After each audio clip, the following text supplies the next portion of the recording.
Yo.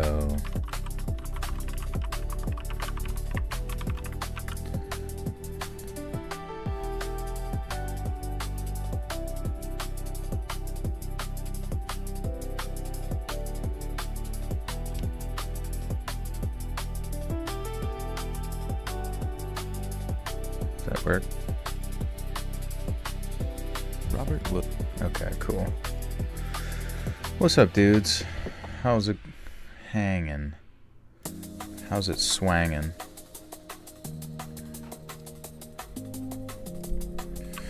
Whoa, whoa, whoa. Whoa, ho. What's new?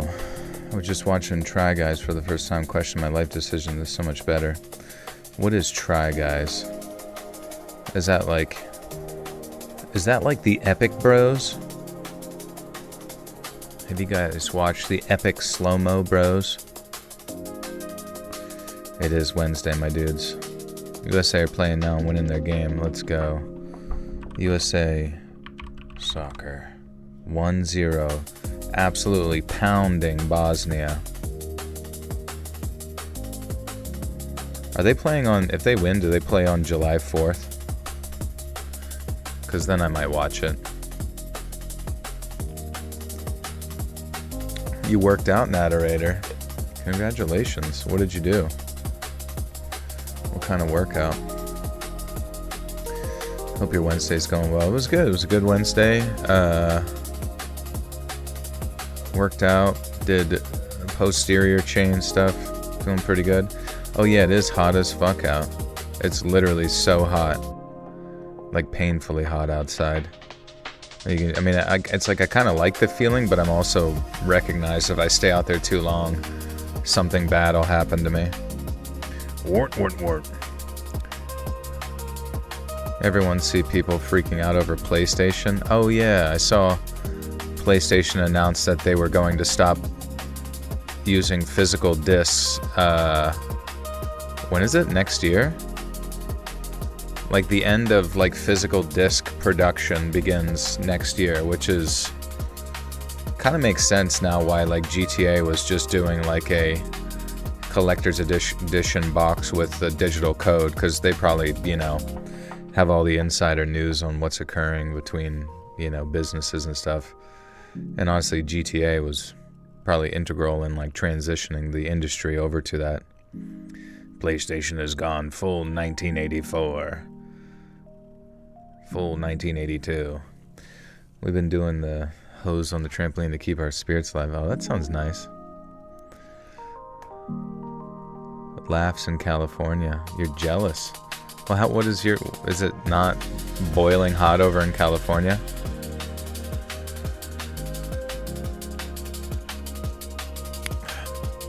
I saw this video earlier where it was like,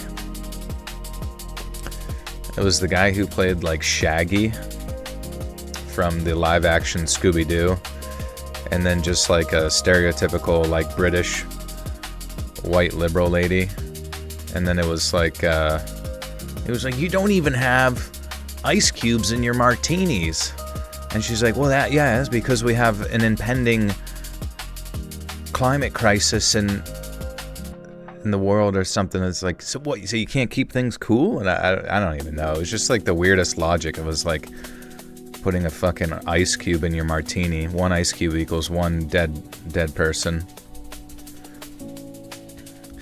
But then you like look up the data and it's like heat deaths in the UK, it's like 10,000 a year. Heat deaths in like Europe, it's like 60,000 a year.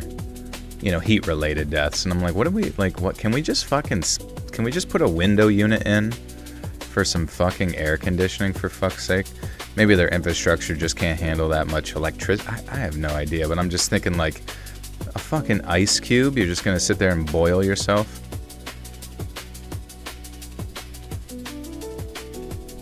It's in the heat over here, cold this week, been cold, had to turn on the heat. Really? Where are you at? What's up, Zella? What is new with ya? Joe, now that Pride is over, I'm breaking up with you. We'll get back together next year. That sounds fine. That sounds fine. That's what they always say to me. Every Pride's over, I don't get any further text messages from any of my boyfriends.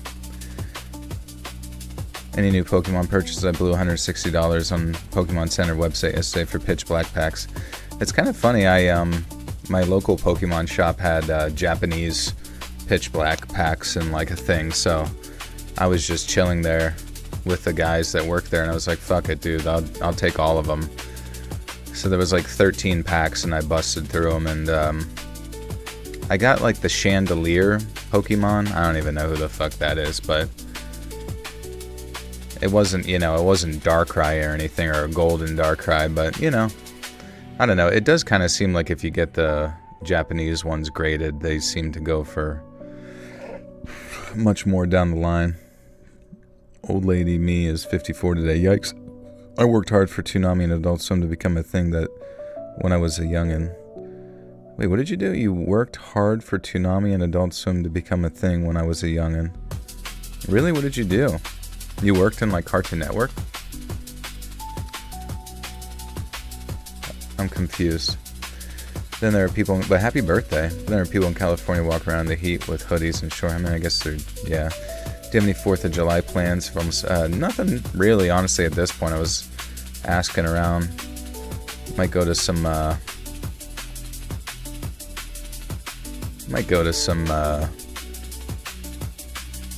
would I do?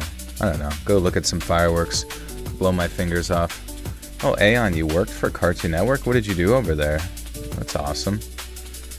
Toonami and Adult Swim was my shit for pretty much my entire childhood and high school. And I guess college as well. I haven't watched it in so long. Well, not that I haven't, but I mean, I watched it online. After Sunday's live, I had Foxes scream out my window. Yes, they sound like screaming light. Yeah, they're pretty terrifying. You turned 39 yesterday. Happy late birthday, Sylvia.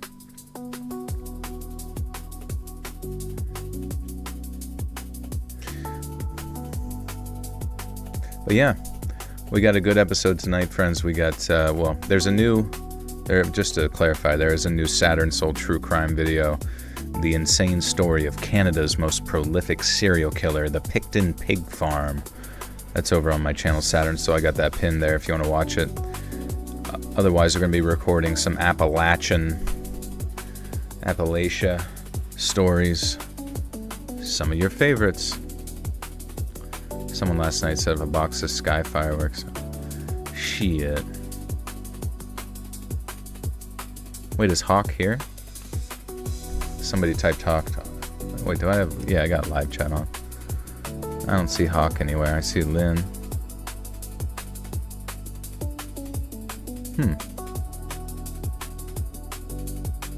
It's weird. Anyways, guys, what's new? What's happening? What's popping? YouTube notifications do not work, so thank you for that. But that's okay. We cringe on. But yeah, the Japanese packs are pretty dope. You thought you saw people calling them? We will. Calling and Hawk, Hawk 1. Alright. Should we just get into it? Should we just get it rolling? Maybe once I start reading, more people will join. Just reminiscing, feeling old. There's amazing days, and I made the most amazing friends. Japanese connection via language, etc. Translation. Oh, you did translations for... Oh, like ADR and all that kind of stuff for translations? That's freaking cool. But anyways, guys, we got 4 Appalachian stories tonight. Thanks for being here. Click like, click share.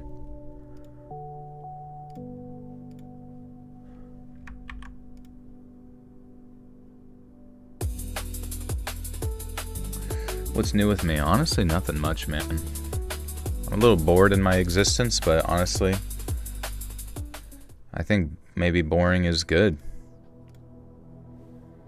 Maybe being bored, a boring person, is totally a-okay. Your therapist thinks you're trans, so that's new, I guess. Are therapists allowed to say that to people? Just like make an offhanded... You know what I'm thinking? I'm thinking you're trans. You're probably trans. That's like day one you get there. Probably trans. You're just gonna have to accept the new you. Hi Joe, do you have a favorite candy bar country outside the U.S. for stories? Favorite candy bar / country? Favorite candy bar, I mean, I really love the fast breaks from Reese's. Boring means you're not suffering. Exactly. And that's what I like to keep it as, so minimize suffering in life, I suppose. Well, to an extent. But yeah, country, I mean, I'm very much leaning towards that eventual trip to Japan.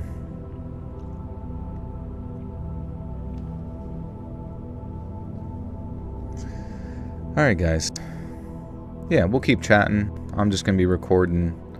Feel free to distract me with whatever question you have, both Q&A and philosophical or whatever the fuck, you know. Let me know how your life is going. I got nothing going on, and that's good. Once upon a time, but thanks to your kindness and friendship, too many of the good ones are gone, but young ones keep it all alive. Absolutely. Thank you, Aeon. Happy birthday to you. Thanks for hanging with us.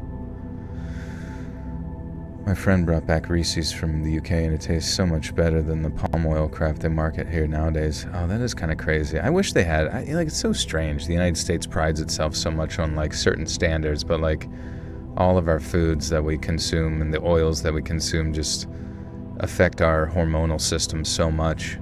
It just makes us, like, lazy and fucking fat. Do I have any insider info on Corpse Husband? No, you know, I never really knew Corpse Husband that much, to be honest, so... As far as I know, he's fine, but, you know, I literally have no idea what's going on with him. EO still has standards in what constitutes chocolate. Yeah, Jesus Christ, that's crazy. Just change the definition of things. Your therapist says she doesn't know what she's going to do with me every week. What am I gonna do with you?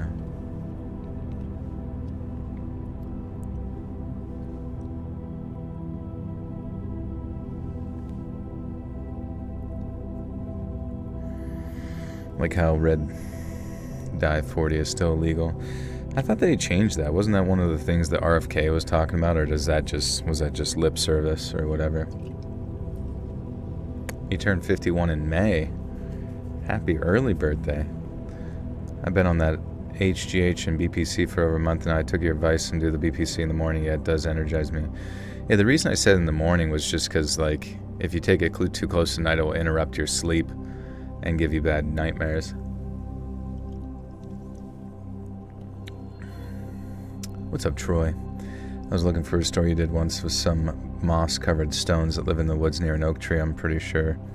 I'm sure you did it, but I can't find it. Were they the ones that move around and stuff the homeless guy into the tree? Or was it something else? Because it was a 4chan story if you wanted to look under the 4chan playlist.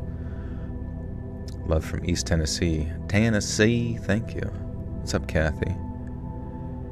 Alright, guys, let's do it. Let's pop. Let's pop. Alright, ready? Let's pop. For the past 30 years or so, I've been driving around eastern Kentucky and the western Virginias, Eastern Kentucky and the western Virginias. Is that how you would even phrase that? What do you think about our bodies being antennas for human consciousness? Yeah, it's so funny you asked that, because I literally just watched a Danny Jones podcast with this one dude who, he was really interesting. He basically is like a demonologist, but like, it's not like even demonology within the context of Christianity. It's just like, basically there's these ultra-terrestrials that exist outside of space and time, and he believes that they can just like present as whatever they want to present to us as. Like, if you were to catch them on camera, right, they would look like orbs. But then through the antenna of your mind and your eyes, they present as that which you sort of accept as them to present as.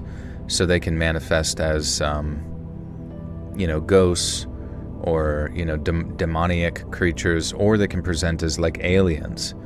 But then on top of that, he talked about there being like some sort of government research into the fact that they can kind of like astral project their, mind or your own mind to other places, like via the form of like an orb, right?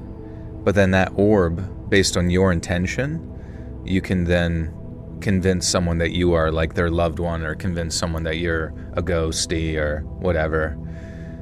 And then there's like some sort of crossover between like that sort of like manifestation of reality and the concept of like Project Bluebeam and like projecting. Okay, so there's some like bases, right? Say there was like military bases in the middle of the desert, and from a distance it looks like a bunch of fog. You know what I'm saying? But the fog is sort of like an abstract medium in which you really wouldn't be able to see through. But then when you get to that fog, say like a Black Hawk helicopter was being chased by a fighter pilot, the Black Hawk helicopter would go through the fog, and then the fog could manifest into a mountainside. And even though it's like a 3D projection of a mountainside, it can have, I guess, weight to it. It can have like density to it, and then the plane would crash into it. And that there's some sort of like crossover between that which manifests via the spiritual realm. And so I don't even know, basically by the end of the podcast, the vibe that I got that the guy was trying to say is that we literally just live in a simulation, and those outside the simulation can, present themselves as whatever they want, and interfere with our reality however they want. Little Autism with the 5 says, "Hey bro, I've always been curious what your favorite stories are to read. You read so many. I bet there are some that roll your eyes." I just like the paranormal stuff. It's just weird and interesting, you know what I mean? I mean, the ones that I roll my eyes at are definitely just like, he stared at me on the bus, the male gaze stories. They're just boring. Squish Mallow Dragon, welcome to the Buttersock Cult. And thank you for the 10 gifters. Massive. Welcome Patrick, Troy, Little Red Lady, Cleo's, Lisa Anderson, Beautiful, McCole, Andrew Pariah, Abernimus La Paredes, Web Driver Torso, and Helga Shabba Ding Dong. Welcome, friends. You now have access to bonus content, which we do have a new bonus content video out now. It is paranormal stories that we recorded last stream. And Okiyasu Nijimura with the 2 says, "So Looney Tunes paint, huh?" Looney Tunes. Yeah, literally Looney Tunes paint. That's what's insane about it. Like, it's like, yeah, you could imagine like a cool Apache attack helicopter, or you could just imagine the Wile E. Coyote and the Roadrunner. That is what the government's been working on. I've been on NDE rabbit hole. They measured gamma waves on brain-dead cardiac arrest patients. These patients experienced new memories.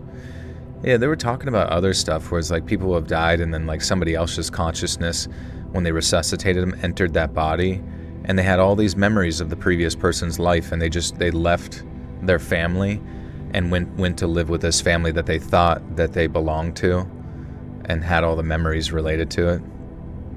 Your father was a conspiracy theorist. What were his favorite theories? Joe, I think one of the best stories you've ever hear from, it's the story of my past life with crime. Yours? Yeah, send it in, or tell us right now what's going on. Sergei Manas was the originator of the Project Bluebeam conspiracy, Canadian journalist back in the 90s. Yeah, what was his thought process?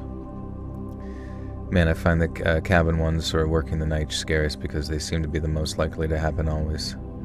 Thank you, yeah. Greetings from London. Joel's Apple Podcast you might like is the end of the loop. It's kind of like Groundhog Day until the loop breaks and the whole town had secrets. Oh, okay. Oh, that's the name of the podcast. Oh, an Apple Podcast you might like, End of the Loop. Okay. Interesting. My favorite TV show? I don't know. I'll have a favorite TV show that's like currently in production, and then it just like sucks. Like I remember like initially I was like, oh, The Boys is so good, and that kind of sucked. And I really liked Invincible, and then it kind of sucked. And the only good character from Invincible is just Battle Beast or whatever. And I don't know. Thoughts on the Legend of Zelda movie coming out next year? I don't even know. Any video game movie, like I'll be honest with you, the Mario movie was fine, right? It was fine. But the fact that, like, no matter, you know what I mean? No matter how much Hollywood tries to stay sort of true to the original vision, it's just never going to be that way fully, I guess, to engage as many people as possible, you know what I mean? How often do I hit the gym? I usually go Tuesday through Friday, so like 4 days a week, but I want to do something on... I want to do like a sprinting workout on like Mondays. It would be cool to get like actually fast again. He thought the government bugged our phones. One time he picked up the phone while I was on the phone with a girl and yelled, "Fuck you!" And my mom apologized later and said he was talking to the government. Oh, okay, so he struggled with some things, I guess, right? Or no? Was he just like lucid? Or what's up, Aurora? I watched the Conspiracy Theory of Everything doc. It's on YouTube. What's that one about? Would you ever do Sierra Nevada mountain stories? Yeah, if something happens from there. Isn't that where they have like the nuclear bunkers, or is that where like an alien, was it like an alien play, like a base or something? I don't even know. I couldn't watch this last Invincible season. Yeah, I don't even know if it was like terrible. I just lost interest and I just don't care anymore. All the shows I get into either suck in the next seasons or they don't get renewed at all. It is quite strange. All I'm fucking hoping is that, all I'm kind of hoping is that basically Grand Theft Auto doesn't suck, and if Grand Theft Auto 6 doesn't suck, I'll be fine with that. Everything else can suck, but Grand Theft Auto can't. If Grand Theft Auto 6 does suck and has a bunch of just like woke bullshit that like I just don't give a fuck about, or it doesn't stick true to itself of being like basically punching in all directions, as they say, where you just make fun of everybody in like a satirical form. If it does that, then I'm cool. Favorite mythical creature? Oh yeah, definitely Mr. Sasquatchian. Why did Supergirl bomb? I don't really know. I mean, I've just heard the reviews of people's like Supergirl stuff is just that it's just not, it wasn't good. It wasn't interesting. It wasn't new. They didn't really cater to, I don't know, all these like superhero movies, everything like that, Star Wars, they don't cater to men, you know, but the audience was men. So it's like you got to cater to them. This sort of like mythical, as they say, modern audience that they're looking to capture, it doesn't exist. Those people might bitch and stuff on Twitter, but they don't go see the movies. They don't give a fuck, you know what I mean? So like, they're just like either bots or made up. Like just make movies for the dudes that fucking love the shit, you know?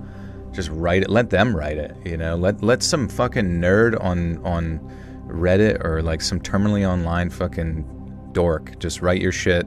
Don't let a single Hollywood producer put their insight into it. Just let the fans take care of it. It'll be totally fine. You watch Supergirl? Yeah, how was it? Rick Campbell, thank you for the 10, says, my family roots are Appalachian. Rugged, independent, hardworking, religious, moonshine, sipping people who understand the land. I miss them. Damn, you gotta get back there. Of course, you do go out and do camping quite a bit, I recall. I heard the main character was extremely unlikable drunk. Oh, the girl on Supergirl? I don't know. I don't know anything about Supergirl. Have you watched the TV show From? I have not, no. I didn't see Supergirl marketed at all, except all the people saying how bad it was going to be. Yeah, I didn't see it marketed until it was out, and then it was just one of those like sort of, you know how like new shit comes out and then it goes through like it's like hate parade? It like either goes through like a hate parade, which in like a weird way is almost like marketing for it, but I feel like that type of marketing is not something that they should aim for, you know, everybody like hating on it endlessly. But then if something's like good in like a weird way, you almost like don't hear about it. You know what I mean? I don't know, maybe people are like more addicted to hating on things than like appreciating good media. But I mean, that's kind of how it should be, right? Like if something's good, nobody says a thing, you know what I mean? It's like going to work. You did your job. Nobody's going to praise you for doing a good job because that's what you're supposed to do, right? That's why they're paying you. And you don't really, hear anything until you fuck something up. And it seems like Hollywood's been fucking shit up for like a decade straight.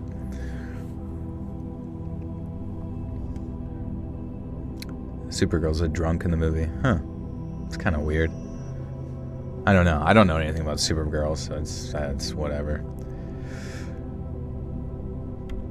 For the past 30 years or so, I've been driving around Eastern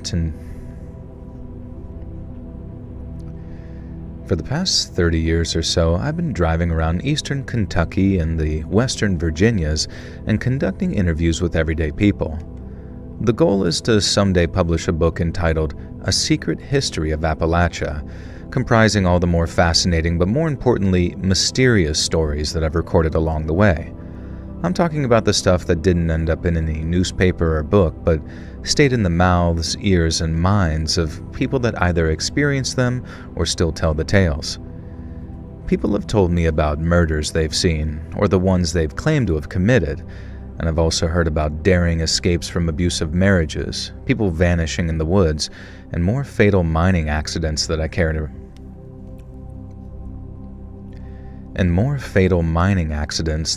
remember. Most are what I like to call ordinary tragedies, and by that I mean they're things that many of us have either experienced or can relate to. But then there are a handful of stories I describe as extraordinary, the ones that still spring fresh to mind all this time later, and that don't have much in the way of rational explanation. Which brings me to a visit that I made to Perry County, Kentucky in the fall of 1997. Perry County sits right at the heart of Appalachian, Kentucky, and the first thing I noticed was how wild some of the place names were. There's a little hamlet up north called Rowdy, a town called Hazard, and one called Viper. There's even a town called Krypton, but it's named after the nearby gas depot. Supergirl was drunk for like a week straight. It's totally out of character for her and was highly disappointing. That's strange. Why would they change it?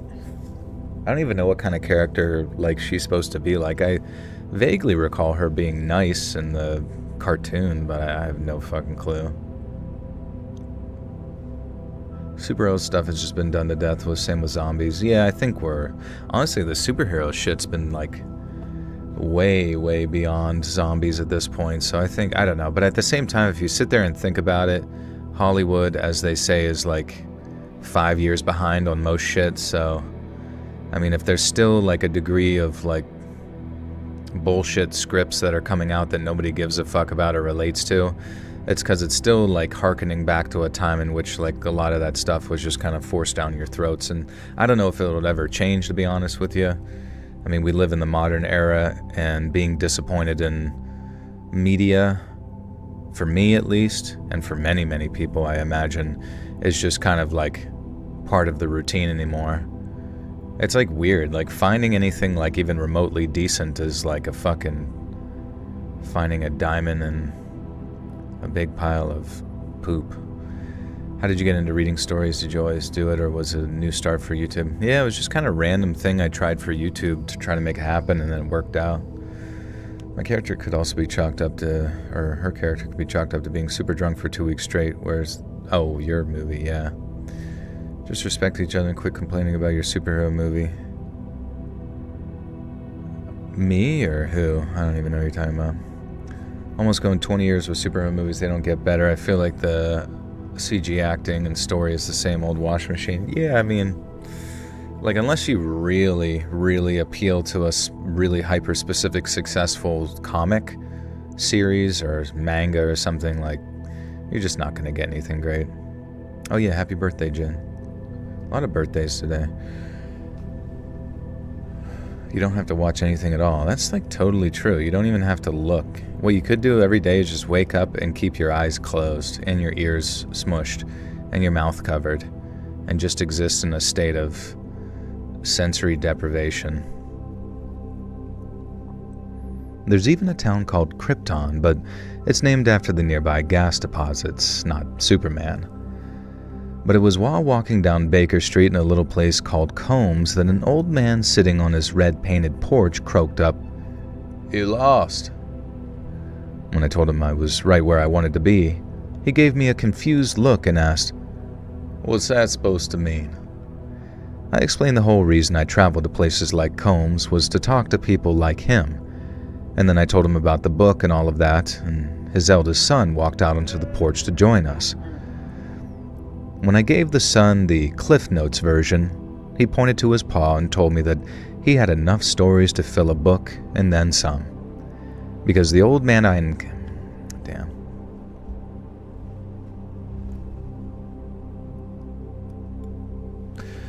Squishmallow Dragon, thank you for the 20. Says, I live stream baby chicks on another platform. Wanted to see if it's okay to stream your stories in the background. I give you credit and direct viewers here. If not, then I wanted to get... Yeah, go ahead. What do your stream baby chicks? Oh, like them hatching or something? That's pretty cool. What about Obsession? Yeah, I liked Obsession. I feel like horror movies have it's not like they're always good, but they're kind of just, you kind of get what you expect, right? Most of the time.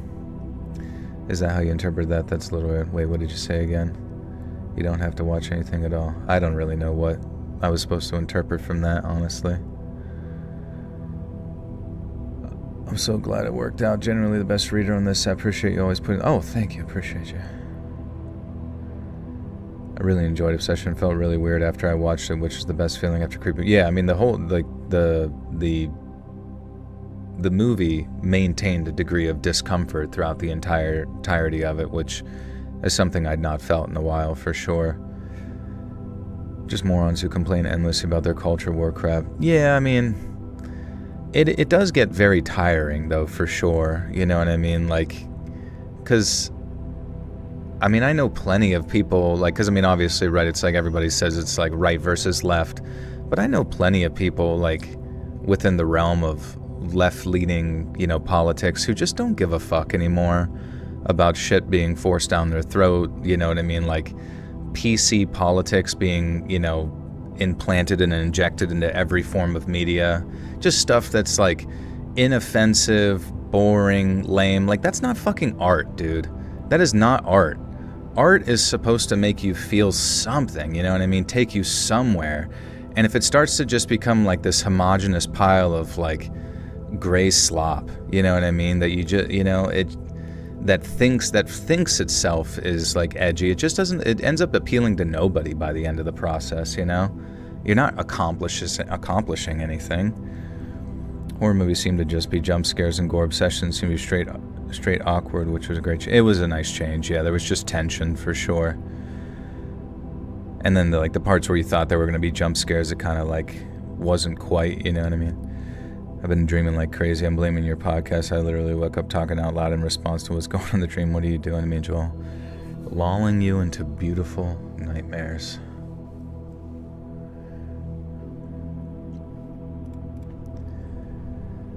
Because the old man I'd encountered, up until the age of about 30 when he met his wife, used to be a bona fide outlaw who'd been in and out of prison for various acts of armed robbery. I'd have happily listened to every story that old outlaw had to offer me, but I know folks got better things to do than to sit and yap with a nosy old so-and-so like me. And so what I tend to do is ask them to tell the one story that means the most to them, or the one that they think America really ought to know about. The younger of the two suggested to his dad to tell me the wrong truck story from after he got back from the war. Lemuel.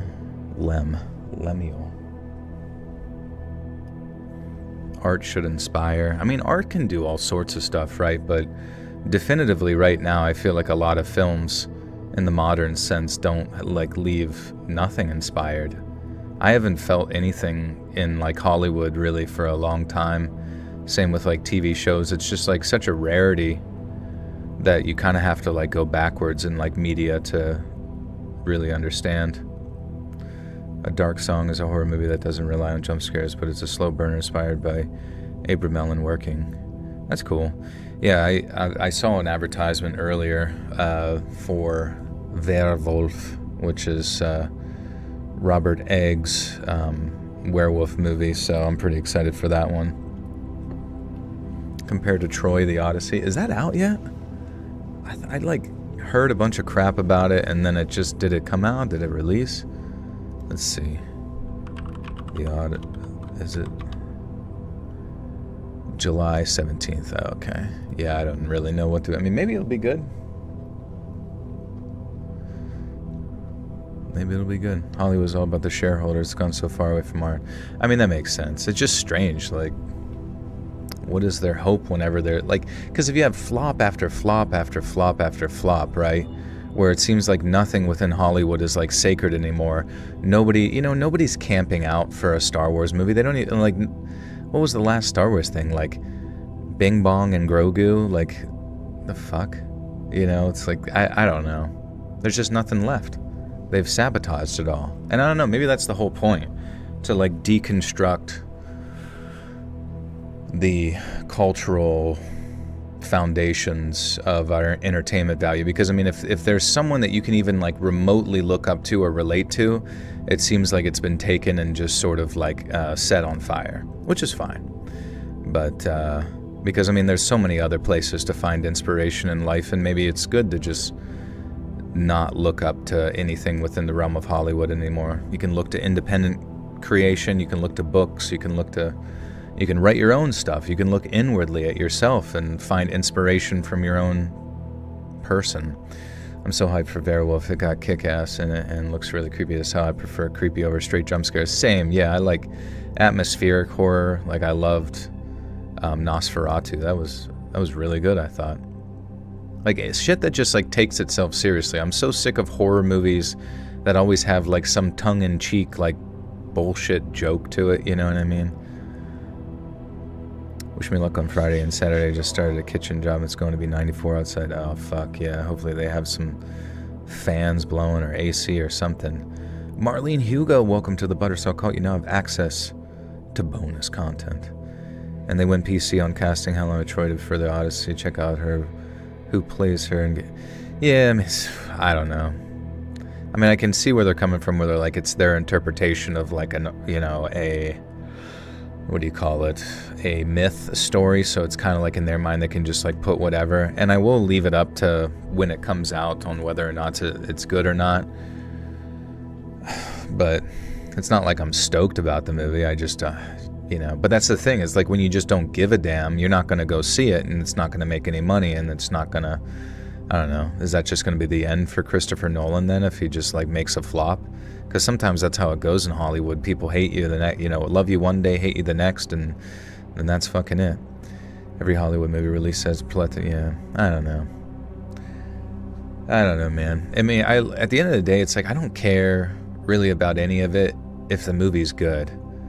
But, like, I just want good movies. That's all I want. I want them good. Make them good. And if they're not, then it is what it is. Oh, shit. Nick's Tricks. Thank you for the 10 gifters. Welcome, friends. Be sure to thank Nick's Tricks for that. That's huge.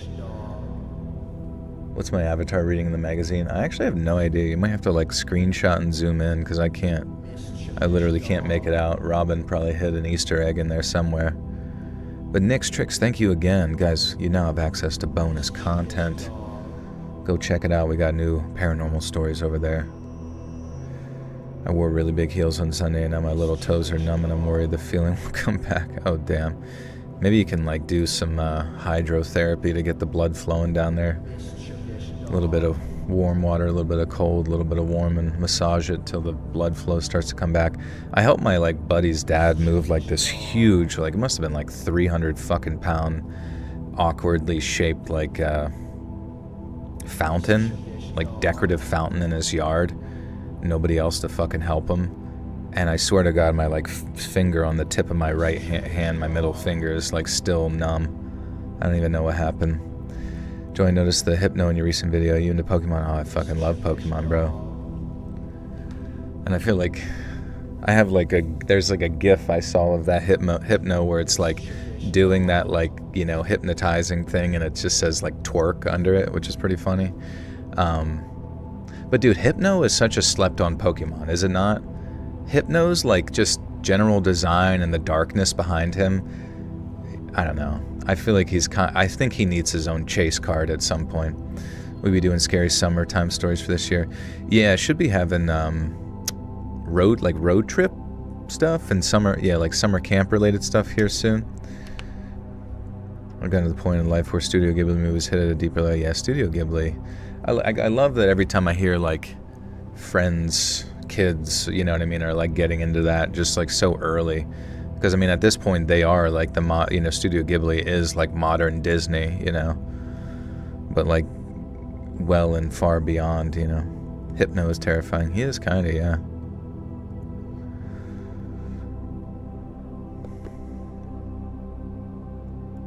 Your avatar of the magazine says, "Let's read." Nice Easter egg. Oh, okay, so I'm just reading myself.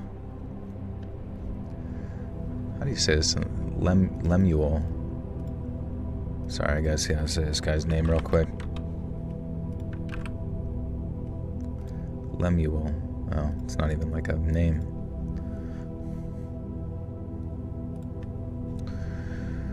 Do I have a mustache? I mean, I have facial hair, so technically I do have a mustache. What's my favorite type of Pokemon? I like Dragonite. He's my favorite for show. Faux show. Lemuel, or Lem for short, must have been in his mid to late 70s, but while his mind was still pretty sharp, his storytelling abilities weren't quite what they used to be, so he asked his son to tell me the story instead. And so it all starts when Lemuel returned from France after serving in the infantry during the war. It's a widely accepted myth that the soldiers who came back from Europe slipped seamlessly back into their old lives. And while it's true that a lot of veterans come back with a profound peace and a greater appreciation of life, that's not true for all. Lem was just 20 years old when he fought the Germans in North Africa. And then when the job was done, he fought them in Italy, then France, and then finally Germany, until that son of a bitch running Germany took the coward's way out. And the war in Europe was finished, and a few months later, the war in the Pacific was done too. But the war in Lem's mind wasn't even close to being finished. Thanks to the GI Bill passed in 1944, Lem was entitled to receive a free college education, all paid for on the taxpayer's dime. Now, he enrolled on an engineering course and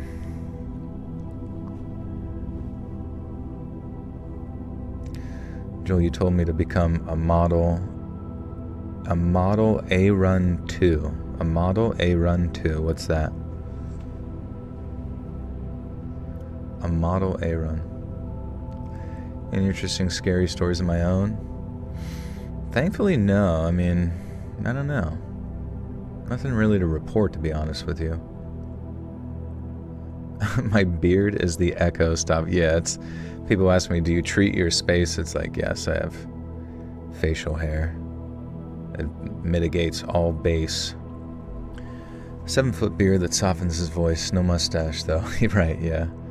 Yeah, it goes down and connects to the chest hair and then to the ball fro. How much time per day minimum would you spend gooning to your videos? Oh, man. It's hard to tell. Like, from the last time I streamed, it's just been non-stop. It's been one ongoing goon sesh. Hey, Buttercup, thank you. Good to see you. Yeah, basically the live streams are just me recording stories and chatting with you guys and getting distracted. I feel bad. That person, Evan, seemed like... I've seen them in here all the time, but they seemed upset about something, but I don't quite understand what they were trying to communicate. I feel like that's the unfortunate thing about, like, reading someone's message and then, I don't know, talking back to them, is that it's so easy to offend, but it is what it is. Do you still have the blankets up for the sound deadening? I do, yeah. It's kind of like big curtains pulled around me. Joel licks his entire mic before recording. That's why it sounds so good. He told us that before. This is true. It's very shiny and glistening. When's the last time you were clean shaven? Fuck me, man. I don't know. It'd be one of those scenarios where, like, if people saw me, you know how, like, there's those videos of, like, when your baby sees you when you're clean shaven and they start crying? That would be, like, my cat. He would just, like, he'd go, start hissing at me. What the fuck? Which are fucking, I don't even know if I could shave all my facial hair. It's just that fucking rugged. I actually have a story from last month. I met a terrifying man in a garage sale who lured me into his house. I might submit. Lured. He just had like a fishing rod with an Oreo on it.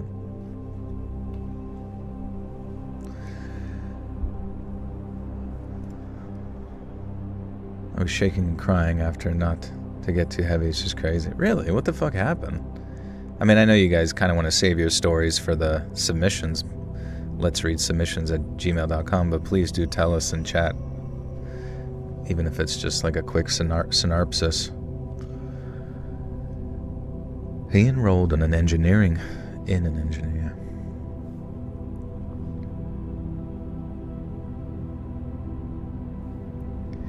He enrolled in an engineering course in 1947, but was thrown out in only his second semester after socking one of his professors right in the mouth. Apparently this professor had a thing or two to say about what happened over there in Europe, things old Lem didn't take too kindly to. Having sworn off college as places people are taught to be stupid, Lem got himself a job at a mechanic shop in Hazard, and that's how he got his hands on his very own motorcycle. He'd ridden a Harley Liberator while he was over in Europe, not in a professional capacity, mind you, just for fun. But boy, was it fun. So much fun that when he and his boss had bashed up S125 coming to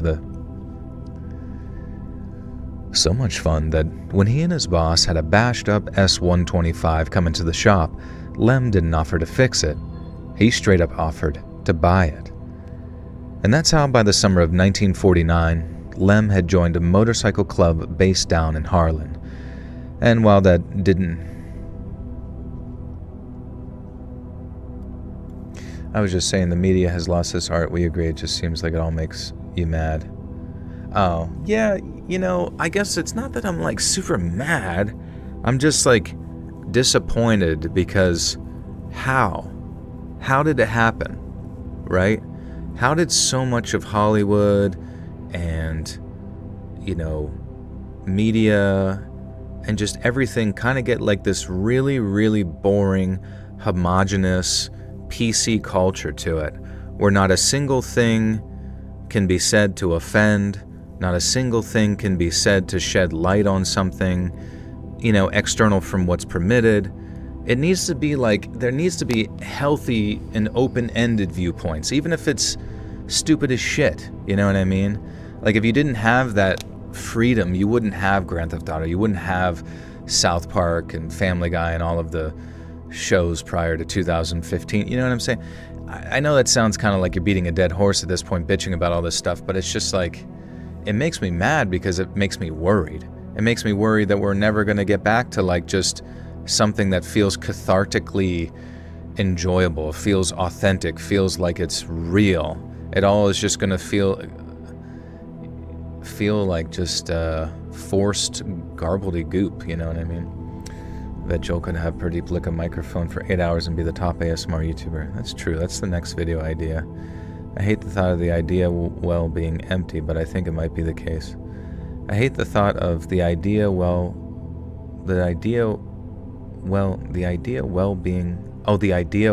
sorry, Jesus Christ. The idea well as like a concept is empty, but I think it might be the case. I don't know. I don't know if that's the case. I think there's a lot of talented people out there who actually get basically cut down at the knee because they go against some sort of like permitted hive mind perspective, you know what I mean? And by the time it goes through like the tens of thousands of filters that every like script goes through before it makes it to your eyeballs, like it's just an absolute impossibility to get through that level of like censorship. Whether you want to call it censorship or not, it still like requires somebody to okay something, you know?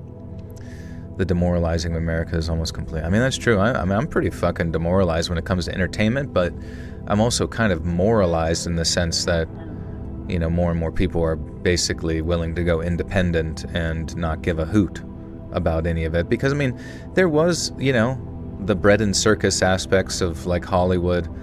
There was a lot of it that felt like brain rot, where people were kind of, like, critical of that, and nobody was really able to escape it. But it seems like the only way to really get people to escape it was to make people not like it. So, I mean, if that was the general goal, to make people sort of distasteful of Hollywood on the whole and the majority, then they're doing a fantastic job. Lindsay, thank you for the 10. Says, can you look up Landell's Mohican Castle? Sure, let's do that. Landell's Mohican Castle. Oh, this is cool looking. Where's this shit? Ohio. It's like, holy cow. It's like something out of a fairy tale. I guess you can stay there. This is the nicest place in Ohio. Completely untouched by whatever nuclear bomb blew up the rest of the state. Cheesy bread and circus, please. Garlic knots. Then he started making those morbid jokes about a kid he knew when he was young, and the punchline was something about murdering him. What are you talking about? 6 years of watching this channel, started during the night shifts of 2021. Haven't missed a single video since. Thank you, Adler. Thank you very much. God bless you, bro. I feel like the Hollywood starting to get dull as the Marvel movies gain popularity. Flashy images, big names, basic jokes that catered to everyone. The key to money was being broadly palatable.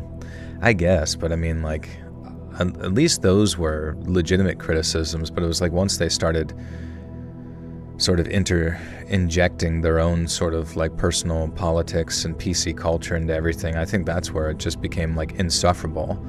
Like, I don't mind the Hulk going up to something and like smashing it to bits, or like, you know, Iron Man being like, check please, you know, that, like, that's cringe as fuck, and I won't go see it for that sole purpose, but at least that's not, I don't know, I feel like that's easily fixed. But whenever there's aspects of films where, like, you know, when you have directors, writers, and all these people, like, you know, whenever you don't want to see a movie, and then their response, like, guys, if I ever put out a piece of shit on my channel, right? Just imagine here, type into chat the worst possible video I could put out in your mind tomorrow for the video. Hey Beth, what's going on? Good to see you.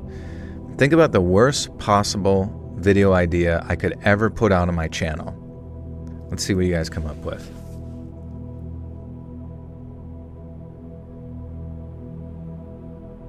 I wait patiently with bated breath.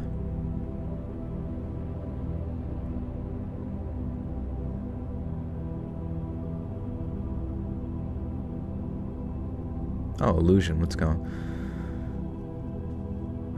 Beard, horror stories, politics, Hulk transitioning to She-Hulk, D&D. I'm gonna just call you on your BS if you ever gotta put a goofy video out.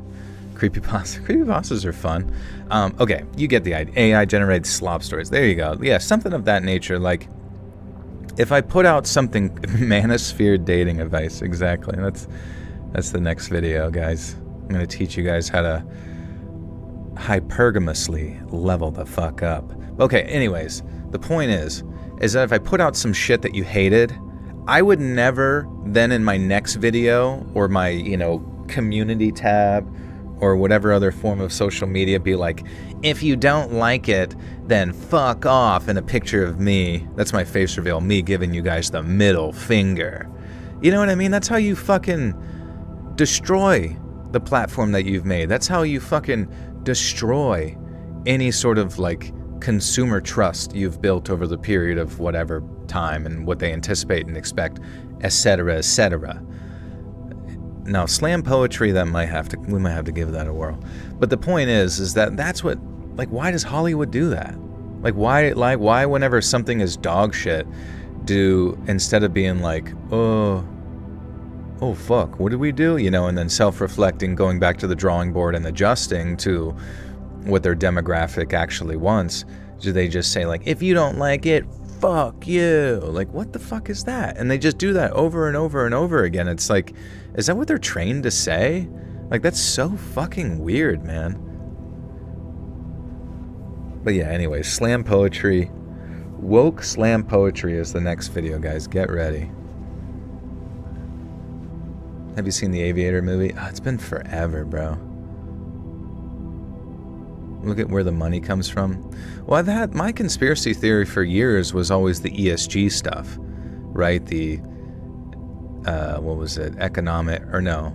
Environmental social governance, which was basically like BlackRock as like an investment vehicle, just basically putting in front of these companies the option of taking short-term investment, or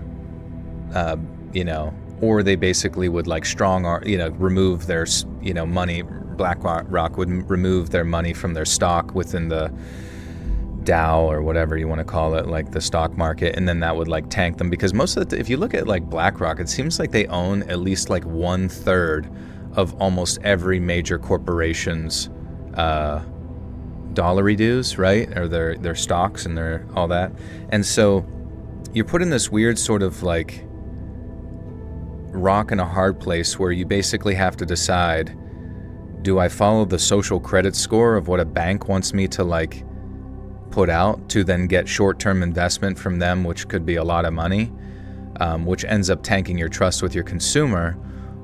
Or do I say, fuck you, I trust the consumer, and then they pull out their stock, which could be upwards of like 1/3 of everything you own, and then it creates a cascade effect where your whole company tanks because everyone starts bailing out, almost like a bank run or some shit like that. So my conspiracy theory for a long time is that like BlackRock almost like wants a lot of these media companies to like fail, for the sheer fact that when they do fail and their customers hate them, they can just like buy the companies back up on pennies on the dollar, or put, it's kind of like taking a deal with the devil. You have to take the money, right? You got to take the money or you die. So you just like are consistently in like a perpetual state of like owing your soul. You know what I mean? I kind of live stream them usually because I'm old, 35. Come on, stay up late with me. Once you turn 36, that's when you get to stay up late. It's never about the consumer or the employee. It's all about the shareholder. Faux show. But I mean, if that shareholder, if the majority shareholder can influence, the content in which your products themselves, all based on of like some, that's the weirdest thing about ESG at the time. I don't know if it's still like a thing, but it was just like arbitrary. It was just like sort of a subjective thing that the banks got to decide, that BlackRock got to decide was important. Like environmental, they can talk about climate change. Social, it was like, in the moment, if you're not supporting the Russia-Ukrainian war type effort, then you're a baddie. But then that can change at any moment, you know what I mean? Like at literally any moment, which is not how you run, a typical sort of like, I don't know, capitalist society. Like that just doesn't make any fucking sense. Hitsubasa, welcome back for 42 months. Says, hello, Joe. I bring a humble offering of bean soup. What kind of beans are we talking here? This civilization, even if certain people were personally responsible originally, it's a self-destructive yet self-sustaining machine of debt, consumption, and further hollowing out of human society. I agree, because at the end of the day, Hollywood doesn't need to survive. The internet doesn't need to survive. You don't need to own a house. I know this sounds terrible to say. I want the internet to survive. I want Hollywood to survive. I want every one of you guys to own a house, have a beautiful spouse, 13 kids, a fucking white picket fence, all the good shit, 2.5 dogs, 2.5 men. I want everyone to have those. But at the end of the day, humanity could go back to living in caves overnight, and it would figure its shit out. So I'm sure to a lot of these like people in like immense positions of economic power. Oh shit, my chat's bugging out. People in immense positions of like, political and financial power. It really doesn't matter to them like what people at the bottom have per se, or whether they have art that inspires them, or even if they, they make any money from what they fund.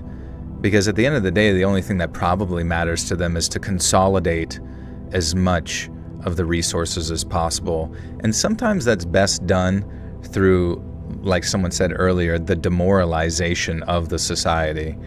And I kind of feel like maybe that's the end goal, is just to make you hate everything, to whenever it sort of like eventually implodes upon itself, you're like, oh good, I didn't like the color of something or whatever.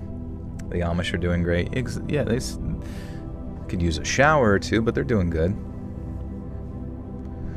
This is all very cheerful. Yeah, sorry, we can talk about more positive things.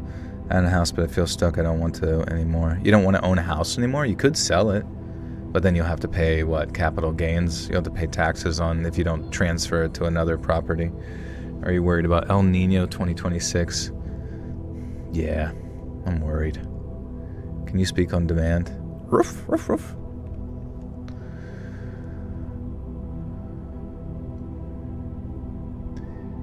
And while they didn't have flaming skulls on their leather or a name like Satan's hamsters, their collective addiction to adrenaline started to have a greater and greater influence over time. Eastern Kentucky's always been a poor place. Even when it was the economic backbone of the region, it was the mining executives who took home the biggest slice of pie, while leaving the miners themselves to fight it out over the crumbs. A lot of vets didn't mind, especially the ones who didn't have the smarts for college, because pulling coal out of the ground sure as hell beats getting shot at, but not everyone saw it that way. Lem and his buddies at the club hadn't helped liberate Europe just to come back home and break their backs down there in the dark. No, if they weren't going to be given what they deserved by helping save the whole damn world, they were going to take it.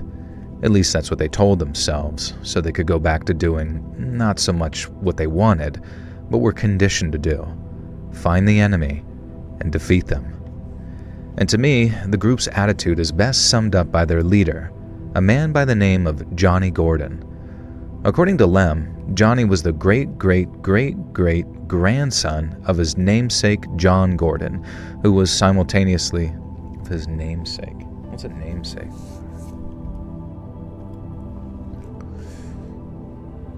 Tell me your thoughts on Mr. Nightmare.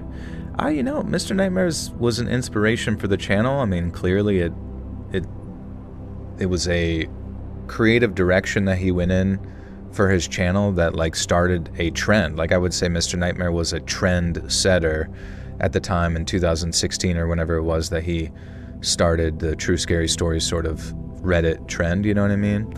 And that was smart. That was a smart thing to do because it created all of this sort of what do you want to call them, orbiters or copycat channels similar to myself, and so I have a lot to that I owe to Mr. Nightmare. I've never spoken to him. I don't know him. I don't know anything about him. I remember when I had Twitter, I had looked at his Twitter one time, and there was a few times that he had put some pretty funny responses to people, just silly pictures and GIF files, so it seems like he's got a sense of humor for sure, which is good. I like that about people. And yeah, he's a good narrator, and he's killing it, so I'm happy for him. Have you ever been to Kensington, PA, the zombie druggy neighbor? Oh yeah, well, that's sadly where one of my good friends in 5th grade is now one of those zombies. He got addicted to fentanyl mixed with, what the fuck's it called? It's horse tranquilizer, which is what they cut it with sometimes, right? And he had 2 kids and got addicted to heroin, or it was pills and heroin and then fentanyl with horse tranquilizer. And then he was down there in Kensington, and then somebody found him, brought him back, and then basically sent him down to Mexico to get some sort of experimental treatment with some sort of hallucinogenic, stuff. I don't know if it was ketamine or, I don't think it was ketamine. I think it was, I forget what the mescaline. It might not be. I forget what it was, but basically it was an experimental. It was an experimental medication, and then it worked. It literally broke him free of his addiction. Sending him down to Mexico for whatever that was, and then he was with his family for a while, and then he just kind of randomly paid somebody that he knew to pick him up. He paid him $300 to pick him up. And Ibogaine, thank you, Evan. And take him down to back to Kensington, and then a week later they have a video of him, and he's just one of the many zombies again that exist there, high as fuck on random shit. So that was kind of sad, where addiction can be so strong that you can be free from it, you can be with your family.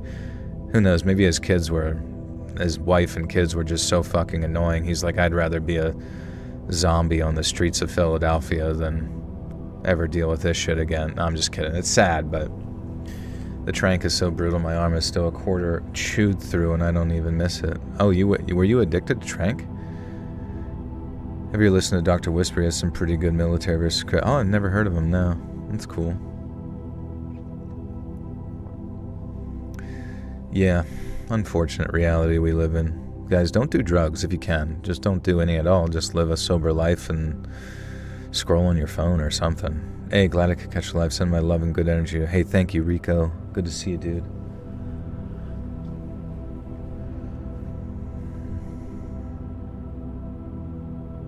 How is this allowed in our cities? I don't know. I don't really understand how the drug trade works or how it gets, like, what the... Because, I mean, there's clearly, like, a logistical system, right? The drugs... I mean, if you were any sort of, like, investigative journalist worth half your shit, you would know where the drugs get shipped into, where they come out of, where they get distributed to. Like, over a period of time, you would figure it out if maybe some sort of undercover cops had information that you could... So, most likely my anticipation is that, like, if an intelligence agency genuinely wanted to fix the importation of these types of, like, addictive chemicals into our societies, into our cities, as well as, like, the importation of, like, deadly weapons to, like, gang members and that kind of thing, they could fucking do it, you know what I mean? But so my only inclination then is because they have infinite resources to figure this shit out but don't do it, they're either in on it, making money off of it, funding various other projects via it, you know what I mean, through backdoor means or whatever, or they just don't give a fuck and they don't actually represent the people in which that they say they protect. So, you know, it is what it is. That's what humanity is, right? It's just like we're not really built to be sort of like this hive mind that is constantly trying to look out for itself as a whole. We just look after our family and then eventually some of our community, and then once we get beyond that, we're like, fuck everybody else, you know, and that's gotten us pretty far. You just basically have to make healthier decisions. Fentanyl was around over 10 years ago, killed me once, shot back up like that movie Pulp Fiction. That's scary. Journalists know that the government is orchestrating the evil plan. I think intelligence agencies are paying for illegal operations, funding other operations, which is smart. I mean, you keep it off the books. Because at the end of the day, when you're at the tippity top of everything and you need to continuously justify your existence to the taxpayer or whatever, you kind of need a society that has problems, whether those problems are drugs, weapons, division, terrorists, fucking aliens and meteors, and you just keep drumming up something in your fucking head. The taxpayer will feel okay paying for it, and it's just pretty much up to you as those agencies to quote unquote write the script, you know what I mean, for how things proceed forward. Wasn't proven the CIA was one of the biggest distributors of cocaine. I mean, you know, show me the Carfax. They're hoping to wipe the most costly of us out with fent and trank. It's not a silly little thing they let slip. It's working. It's magic.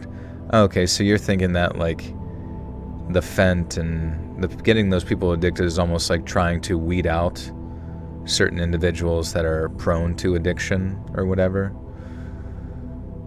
It seems like a lot, you know. I read that Uber driver carry Narcan in their cars now. Dude, how many passengers overdose in their cars? Yeah, Uber should pay for it.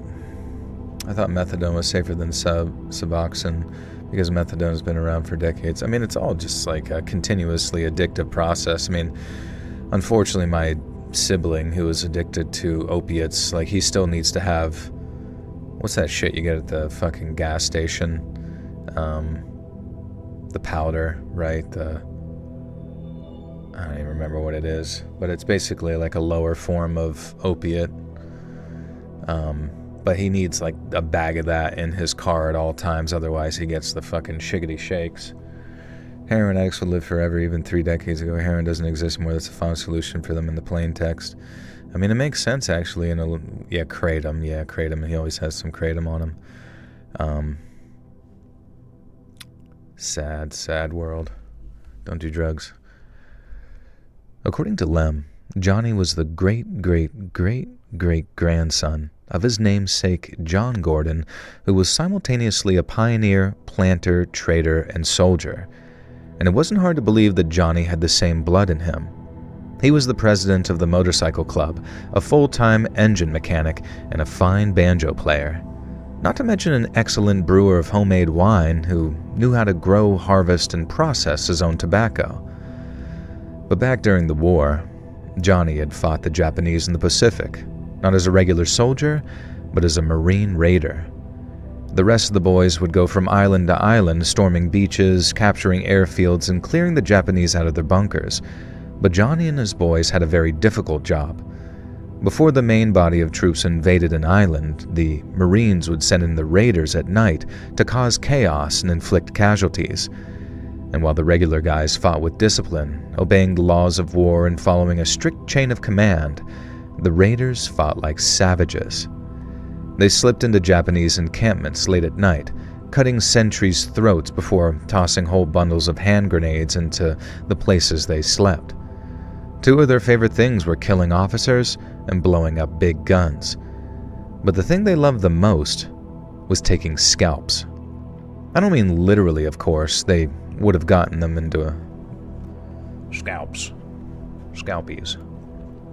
A scalper, a Pokemon card scalper. This is probably what they were back in World War II. Profit motive and apathy to the consequences probably drive most of these events rather than some mass conspiracy.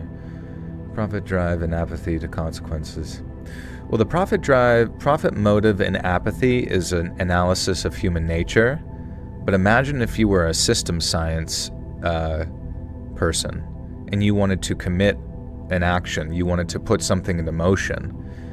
You know that all you really need to do is get strategic pieces into place and then essentially begin, the first domino effect. You'd knock the first domino over, and knowing that you're familiar with humans' psychological profit motive and apathy to these consequences, you could probably cause a whole lot of conspiratorial trouble if you wanted to, right? Life is so easy when you're not addicted to drugs. Everything is literally uphill. I smoke weed and I no longer have on scrap metal for gas money. Yeah, fuck.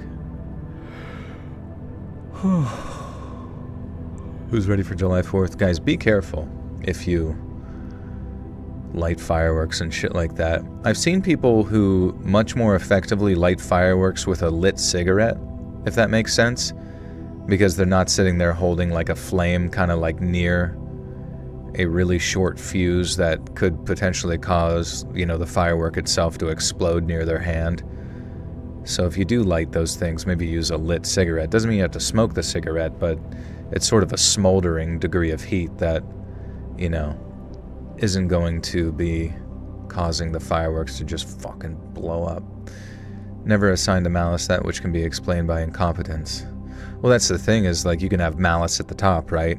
But then incompetence all the way down the chain. I mean, that's kind of what compartmentalism is, right? Whenever you are in charge of certain black site projects or whatever, don't let your left hand know what the right hand is doing. And as long as you can orchestrate all of these individual pieces to accomplish a larger task, you yourself can have a grandiose purpose, but there are certain degrees of stupidity that will accomplish those tasks on the lower rungs of said pyramid, you know what I mean? Yeah, maybe I'm overthinking it, but you get the idea. Most fireworks stands around here have these long incense-looking sticks used for... Oh, okay, good, that's good. Joel, what up, dude? I finally have a question. I was doing a deep dive and listened to the old catfishing videos. Have you ever had randos reach out to your DMs and get creepy? Yeah, I've had some pretty strange emails and things of that nature for sure. Just oddities here and there. A lot of people don't really bother with it too much, thankfully, but, I even had a video on one of the things, but no real follow-up to that or whatever, so at the end of the day, it just becomes entertainment to me, I suppose. Yeah, a couple of punks. It doesn't feel like the 4th. Shake my head. Too much stress. Too much stress. What are you stressing about, the World Cup? Come on, it's breakfast and circus. What is it? Breakfast? Oh, bread and circus, not breakfast. It could be breakfast and circus if you're depending on what time the game's at. Told me to get out of his demons and call me a creep. A creepy peep. A peeper. A peeping Tom. I don't mean literally, of course. That would have gotten them into a whole ton of trouble. But the raiders loved taking home flags, weapons like those samurai swords, or even just pieces of Japanese uniform to show off how close they'd gotten to them without picking up so much as a scratch. And that's all Johnny did for years and years, hit and run attacks in the dead of night before running back to the boats, sometimes carrying 2 whole armfuls of loot. And while not many would actually say it out loud, folks like Johnny Gordon actually missed the war, and he wasn't the only one. So when Johnny wanted to put together a posse, one that'd halt and rob trucks that came through Perry County at night, he was surprised to find that half the club wanted in on it, Lemmy included. Now, after enlisting the help of some scouts over in Laurel County, where there was a big old truck stop the long haulers used to visit, the first truck Johnny and Lem ran down was wall-to-wall cigarettes. They pulled up alongside the cab on their bikes and fired a sawed-off shotgun into the air to get the driver's attention. And then they'd fill up the bed of a truck driven by one of their guys, then tear off down the road and onto the back roads before the cops even heard that there had been a robbery. They sold what they stole on the black market, split the take equally between whoever was on the job, and then waited for the next piece of intel to come in, telling them when and where to be. And that's how they stayed sane, I guess. Uncle Sam had turned them into men who needed a war to fight, so when they got home to Perry, they waged one of their very own, where the spoils were theirs to keep. Johnny and the boys kept up their truck robberies for literally years in the Appalachia area, despite both the cops trying to find them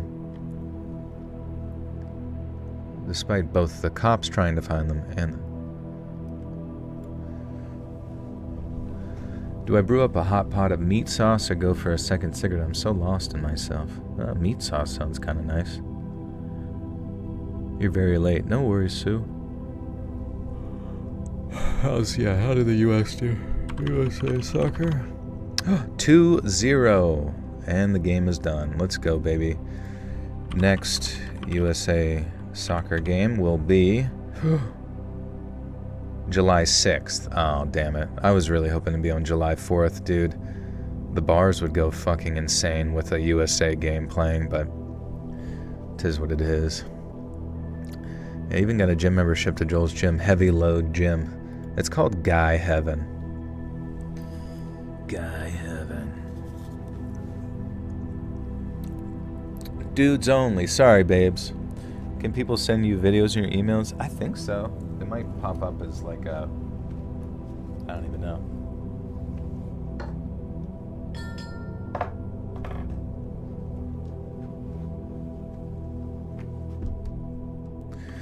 Making meat sauce right now, but it's made with human meat. What kind of human, though? That's the big question.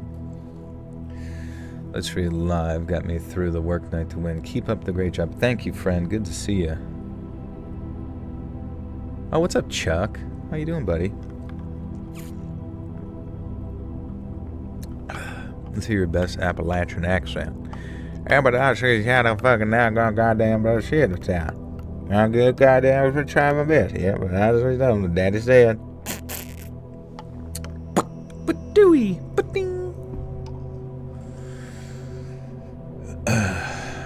Meats Are Us. Guys, welcome to Meats Are Us. Meats Ain't Us.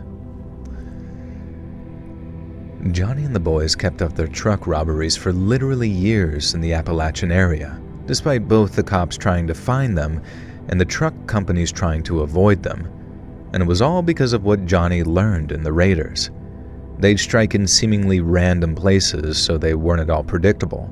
But more importantly, they never got too greedy either. Raiding was essentially a game of risk management. Wherever they were at their lowest, that's where you were going to hit. Through sticking to that same raider doctrine that he'd been taught, Johnny and his boys were successful time and time again, and according to Lem's son, they made a heck of a lot of money from it too. They hit cigarette trucks, liquor trucks, trucks hauling fine leathers or ladies' dresses, Anything they could get a decent resale value on, they'd steal it. And they even hit a wagon with an armed escort that had been hauling silver across the country. But after that, the company never sent a truck through eastern Kentucky ever again. They had themselves a good old time in that first year or so, but after a while, the prey started to thin out. Some trucking companies changed their times and routes so nothing ever went out at night, and if it did, they sure as hell didn't pass through Perry County. Johnny and his boys started making less and less money, and at one point, it looked like they'd be forced to hang up their gloves, as it were.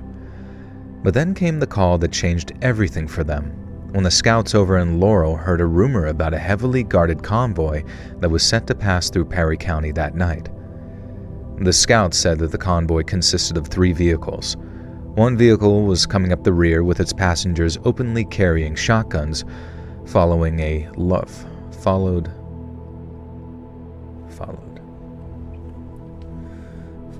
by... Takes a big swig of dirty Mountain Dew. Code Yamaka. Mountain Dew, Code Yamaka. And it has like a little hat as like the lid. That'd be awesome, actually.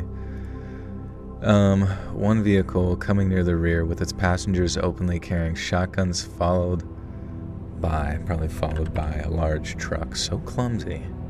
So clamsy.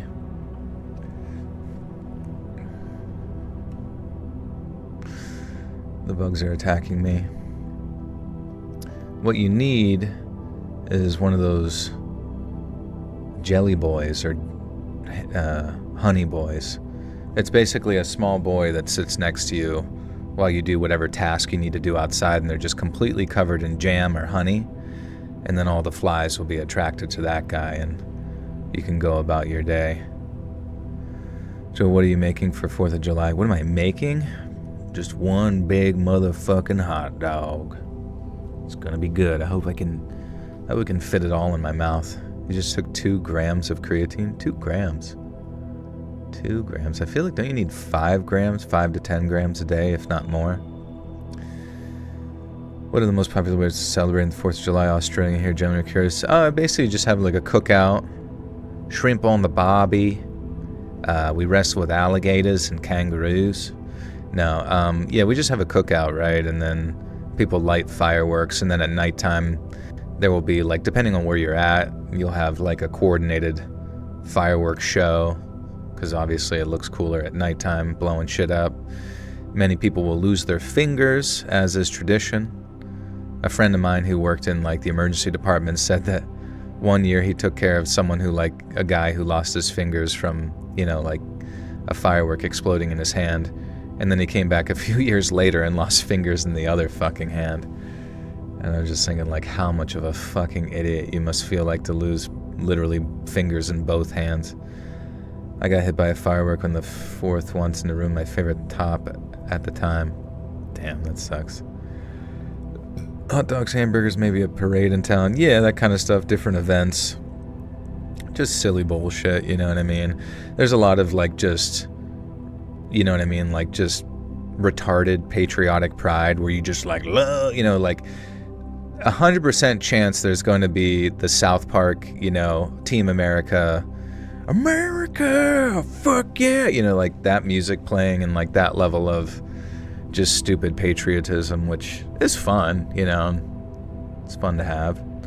Recently got a thermocell unit for the mosquitoes. I cheaped out and got the little portable one that looks like a walkie-talkie, effective for mosquitoes when nothing else is. Oh, damn. Don't forget shooting guns. That's true. If you want to go out and hit the range or whatever the fuck, you can do that. Shoot them in the sky like it's an Afghani wedding. Whatever you're up for. I'm really trying to get hyped for the 250th. It is pretty wild.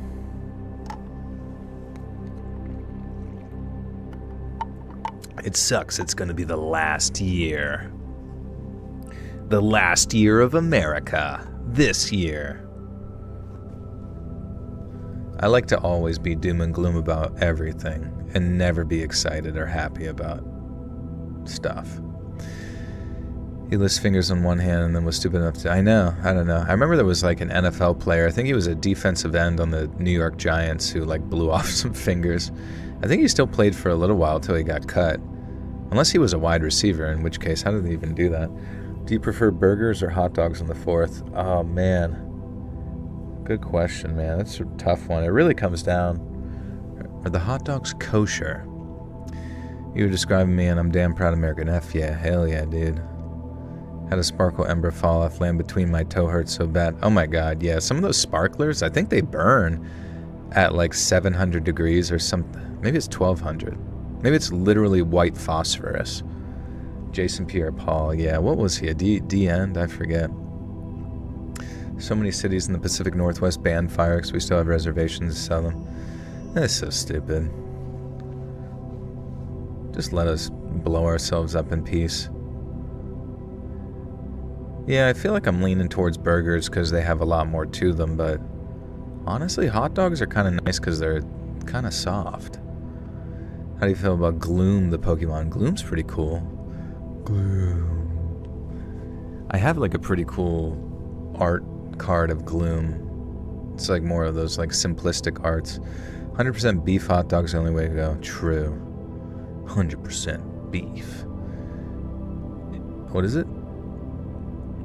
800 to 3,000 degrees. Holy shite. That's crazy. Imagine that. I've seen people put them in their like mouth and it's like, what the fuck? My dad went to prison for making sparkler bombs in central Kansas. Prison? Jesus, how long's the fucking sentence on that? We need a hot dog versus burger poll. Honestly, it's a great idea. What's better? Hot dog? Burger. Booger. I can't spell burger. Hot dog? Burger. Start poll. The poll has begun. What about brats? That'll fall under hot dogs. Mankey is my favorite Pokemon. What do you feel about that? Mankey's cool. It's kind of a slept-on one, too. I feel like there's a lot of first-generation ones that people forgot about. It's kind of funny, like, so many people, like, you going and buying cards, you hear about people's favorite, you know, and you get to basically just see, like, even if they're, like, some, like, 38-year-old Mexican guy who's, like, 4'10", and he kind of, like, looks like he's made of leather, he'll just be like, yeah, my favorite Pokemon is, like, Piplup. You're like, Piplup? Yeah, I like Piplup. I just think he's really cool. I'm like, fuck yeah, dude. Piplup is cool. The scout said the convoy consisted of 3 vehicles. One vehicle coming up the rear with its passengers openly carrying shotguns, followed by a large truck so clumsy and slow-looking that it just had to be armored-plated on the sides. Then up front was a flatbed, again containing armed passengers, only this one had a manned machine gun turret set up in the back. No, they weren't traveling across the whole country like that, just eastern Kentucky. And all thanks to the work Johnny and his boys have been doing. And all that armed security had to mean one thing. Whatever they were hauling, it had to be worth 5, maybe even 6 figures at resale. Johnny was dead set on hitting that truck, and it didn't care if they had to kill, coming up the rear. Hot dog coming up the rear. Honestly, if you guys like get to be on a grill on 4th of July, please promise me that when you cook a bunch of hot dogs and you're taking them to a table, get behind your wife and say, hey, hot dog coming up the rear, look out. I know you like it that way, but... And then set the hot dogs on the table for serving. Squishmallow Dragon, thank you for 2. Is a hot dog a sandwich? That's been a question we've been trying to solve for years. And I really think it's like a chicken or the egg type situation. The Yamulka or the Mountain Dew type scenario. There's a cliff not far from where I live. I like to go where you can see hundreds of miles and you can see all the towns lighting fireworks. It makes me so proud to be American. That's cool. You should take a video of that.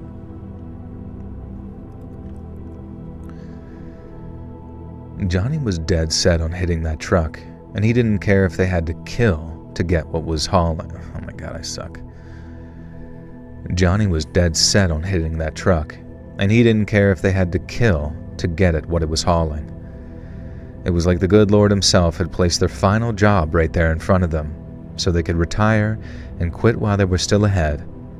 But not all the raiders agreed with him. Some suggested it was a trap, one the trucking companies were counting on the raiders taking the bait on. But Johnny said that there was no way in hell that they'd outfit a truck with such expensive protection unless they really didn't want them getting their hands on it. And folks were also asking why the hell they'd send a convoy through Perry County at night. But to Johnny, it was a question of speed. Whoever wanted to get those goods transported wanted them moved fast, and that meant no detours from the...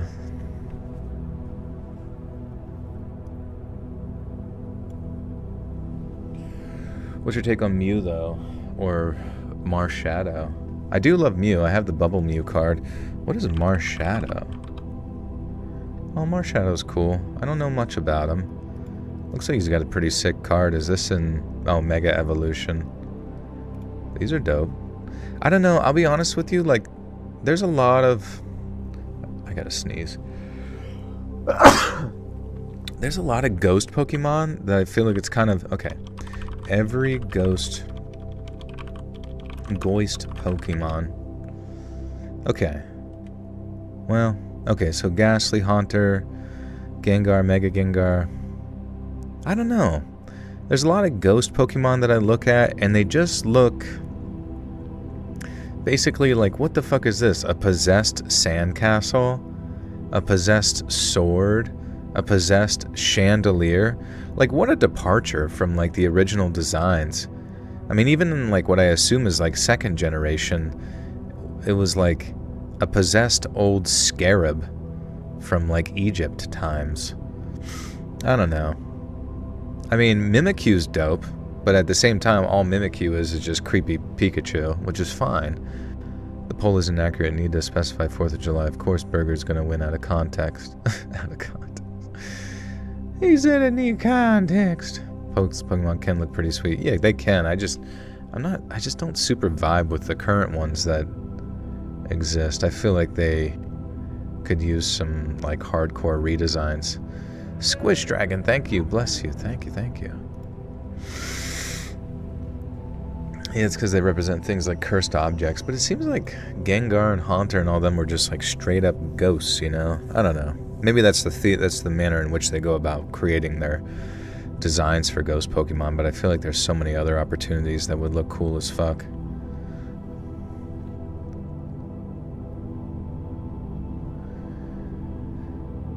Whoever wanted those goods transported wanted them moved fast, and that meant no detours.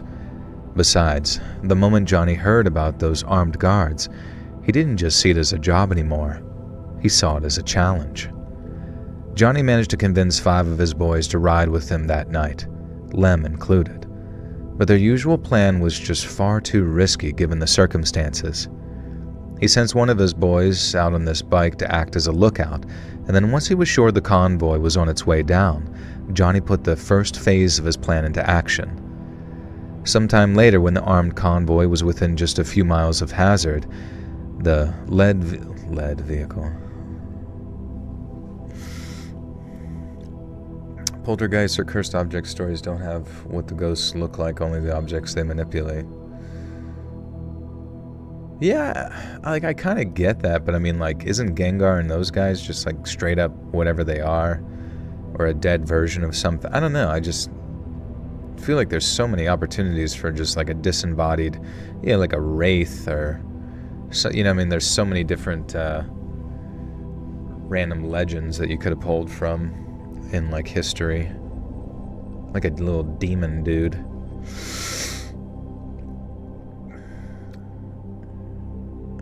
They just wanted a living haunted mansion in the end. Yeah, it's, like, not the worst in the world, but it's just kind of childish and corny.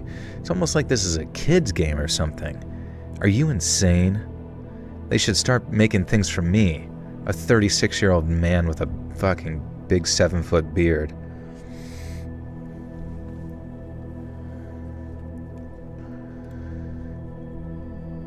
Sometime later, when the armed convoy was within just a few miles of Hazard, the lead vehicle spotted 2 big fires burning in the darkness ahead of them. Then when they got closer, they found 2 burning cars and a man claiming to be from the Perry County Sheriff's Department. The deputy, who was in fact one of Johnny's boys carrying a fake badge, directed them down Couchtown Road, claiming if they followed it, it'd take them right into Hazard and back onto the highway. The men in the lead vehicle seemed a little on edge, but they also had a schedule to keep, so they thanked the deputy for his directions and then turned off onto Couchtown. But rather than lead them into Hazard, the road led them towards nothing but an ambush. Johnny opened up on the lead vehicle with an old bar, and on the fast fire setting too, not the slower one, and the driver either panicked or was killed instantly because it jerked to the side before flipping over and blocking the road. Lem said the machine gunner was killed instantly as he was thrown from the back of the truck, having never even fired a shot. The cargo truck smashed into the upturned vehicle in front, I guess from where the driver wanted to just get out of the ambush zone, but all it did was stop the truck, not clear the way. Lem and the boys then rushed out of the dark trees at the side of the road and took the occupants.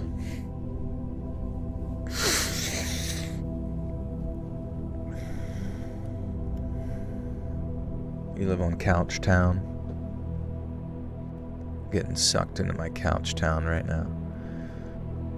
I live on Camel Toe Road.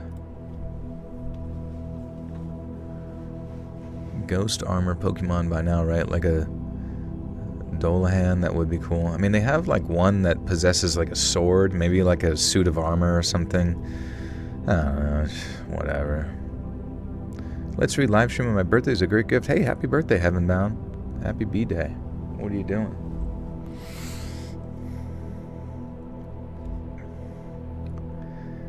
Lem and the boys then rushed out of the dark trees at the side of the road and took the occupants of the third vehicle prisoner without any bloodshed. Out of 11 guys, Johnny and his boys only killed 3 members of that convoy to get what they wanted. The rest of them had their weapons taken away before they were forced to lie down in the dirt with their hands on the back of their heads. Sporting the cloth mask and hat Johnny wore during robberies, he walked up and down the line of disarmed men, asking who the driver was and what was in the truck. Even back then, professional truck drivers needed to know what they were hauling, even way back then, professional truck drivers needed to know what they were hauling. It was even written into law. So when the driver claimed not to know, Johnny didn't believe him. He didn't need any keys or codes or anything. Lem and the boys were in the process of breaking into the cargo box regardless. He was just curious what all the security was for. And so when the driver claimed not to know what was in the back, he figured they were in for the score of a lifetime, just like he'd predicted.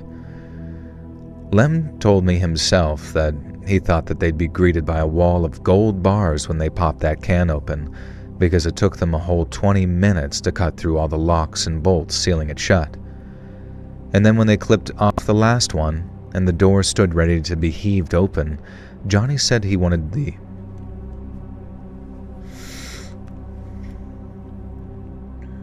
El Augusto with the 10 says, Joel, do people guess your age correctly in real life? People usually think I'm 10 years younger than I am, I guess, which is good. Funny with college kids thinking I'm one of them. I feel like maybe like 5 years younger or something. Nothing like extraordinary, but it definitely makes a big difference whenever I like get a beard trimming. You know what I mean? It definitely sends me back probably a decade or so.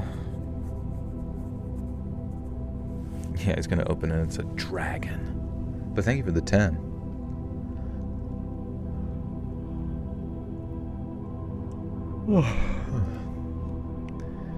Then when they clipped off the last one, and the door stood ready to be heaved open, Johnny said he wanted the honor of being the first one inside.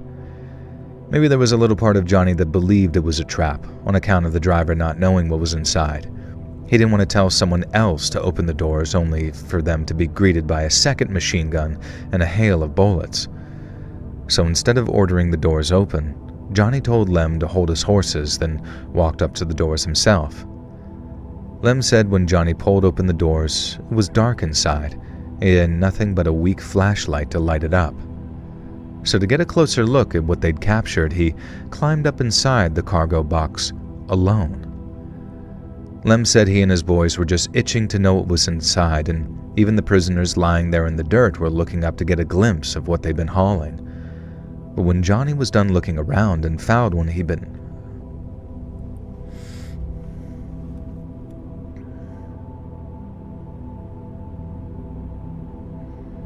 Everyone online always claims to look a lot younger than the actual age, but I rarely meet people with significantly look younger than their age IRL.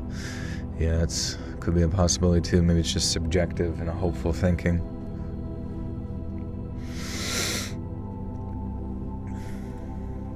But yeah, some people, just from gaining a bunch of weight and that kind of thing, not working out ever, they age fucking horribly. No sleep, stress, all that kind of shit.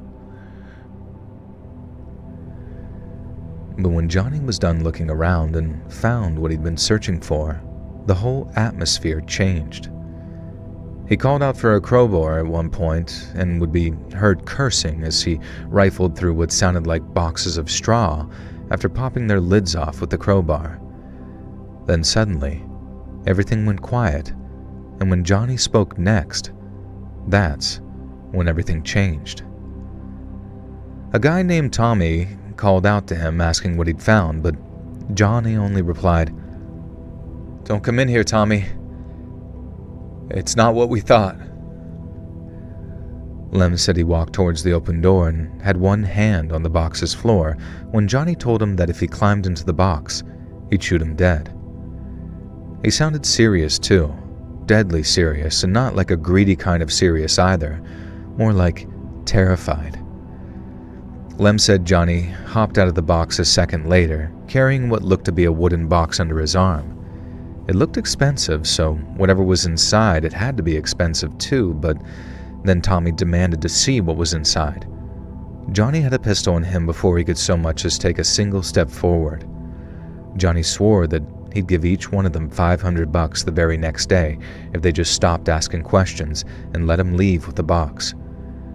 But Lem said that just for a moment there, it seemed like his boys weren't going to allow it. I can sympathize with him too in a way. The arrangement had been the same for years on end, and now they had this big score land in their lap, and the one they all thought that they could retire on, and Johnny suddenly wanted to keep it all for himself. Lem said Johnny had to swear on his mama's life that he'd already looked inside and that they didn't want no part of what was in that box. He'd never lied to them before, and he wasn't about to start then, and then he swore that as the years went by, they'd come to thank him for not showing them, not curse him for it. Lem said he remembered the heavy silence that hung in the air as the boys made up their minds, and then, one by one, he and the boys agreed to take the $500, rather than even see what was in Johnny's mystery box. Lem said they trusted Johnny with their lives, so while anyone else might have had a mutiny on their hands, Johnny's boys were willing to take him what is... For some reason I thought Lem was the leader the whole time. You're 41 but used to be much younger. Were you ever 61 before? Left my keys, just got home, wife is asleep, door is locked, dog is sleeping. Have the cat open it up. What's up, Susie Q? Nighty night. It doesn't sound like I have a beard. Yeah, I'm just a little baby. But only 14 years old. Just found the channel stealing my stuff. Where are they? Let me at them. Let me at them. Bunch of wise guys. I don't really know why channels steal people's content, because it's not like you can like monetize. Like eventually there's gonna, if you ever have to be reviewed, like, hey everybody, no more physical copies of PS5. Okay, Dead Whisper LYP.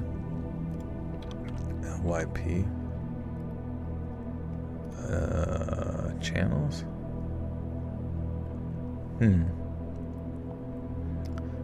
What does a beard sound like? It should be talking on my behest. 3 years ago I was overweight slob, now I'm a lean, mean fighting machine. Good, dude, that's awesome.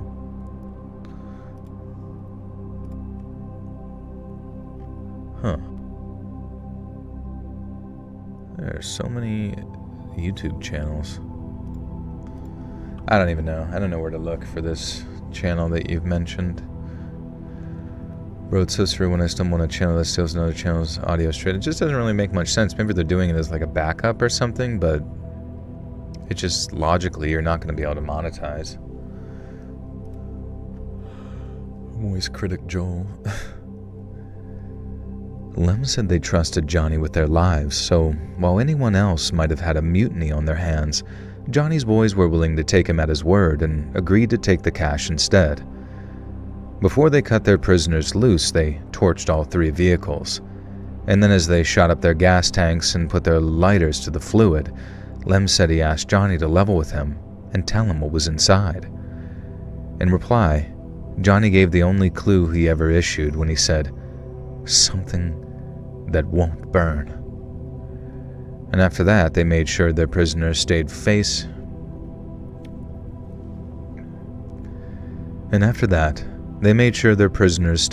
down in the dirt during their departure, and then they ran off to where their bikes were stashed and went their separate ways. Lem said that was the usual agreement: split up and stay low. Lay low. Here are the links. Oh, it's not going to let you put a link. Maybe you can email it to me. letsreadsubmissions@gmail.com. You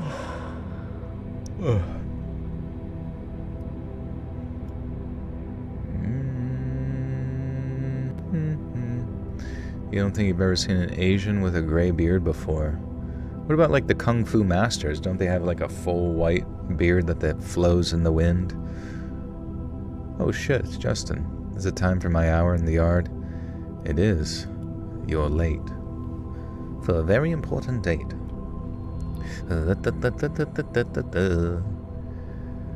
But rather than keep appearances at his day job and sitting on the loot until the heat had died... Oh wait, damn it. Lem said that was the usual agreement: split up and lay low. But rather than keep up appearances at his day job and sitting on the loot until the heat had died down, Johnny stayed true to his word. He paid each man $500 in cash for their services that previous night, and he also took that fancy-looking box on a little journey up into the hills, where he buried it someplace a pastor had told him to. At least, that's when he told Lem. Cabo Verde? Hey, thank you, Ella. Good to see you. At least, that's what he told Lem when they talked about it just the one time. He said it was about 2 weeks later after he stopped by Johnny's place to see how he and his family were doing. Johnny said he was doing fine and his wife and kids seemed well enough, but the man himself didn't look so hot. He said he'd been feeling under the weather ever since the job, but that all he needed was a little rest and he'd be right as rain again. But that's when Lem asked what he did with the box and what was inside. And Johnny said he didn't really know what was in that box, but that whatever it was appeared small and withered and dark, almost like a half-rotten yarn or something. Another man might be confused why such an item might require such secure transportation, but Johnny didn't need to ask. Just laying eyes on it filled him with this terrible sense of dread, and from the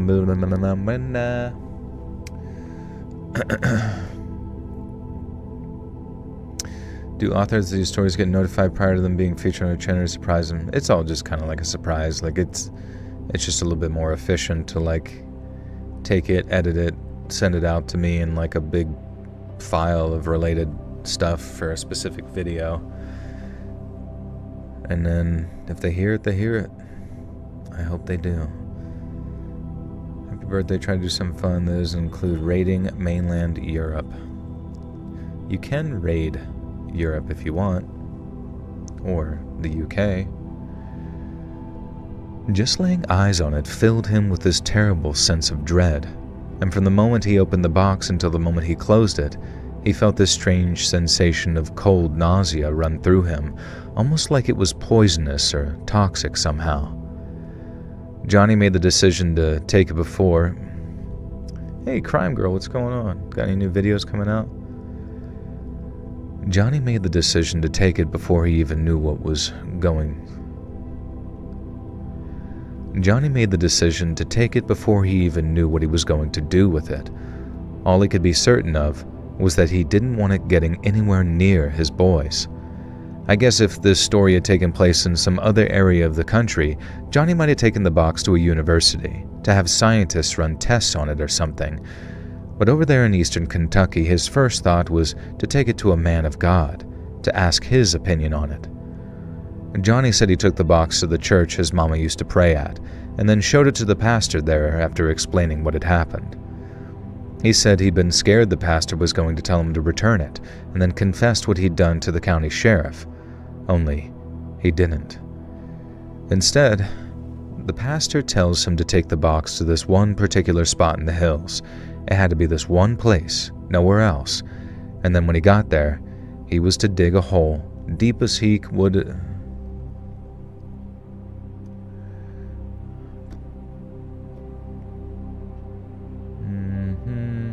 How do you know how many calories are in the... Oh, sorry, I thought you were talking.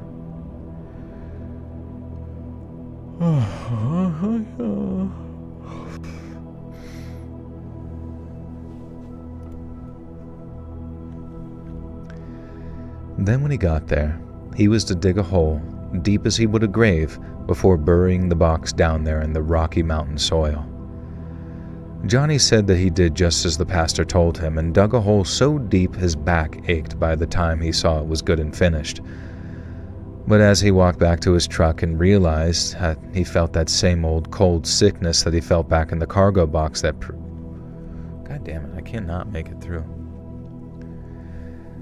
But as he walked back to his truck, he realized he felt that same cold sickness he felt back in the cargo box that previous night. He told Lem that he figured it was some kind of secret government thing that they'd stumbled across, like some sort of ingredient for a secret weapon, like the one they used.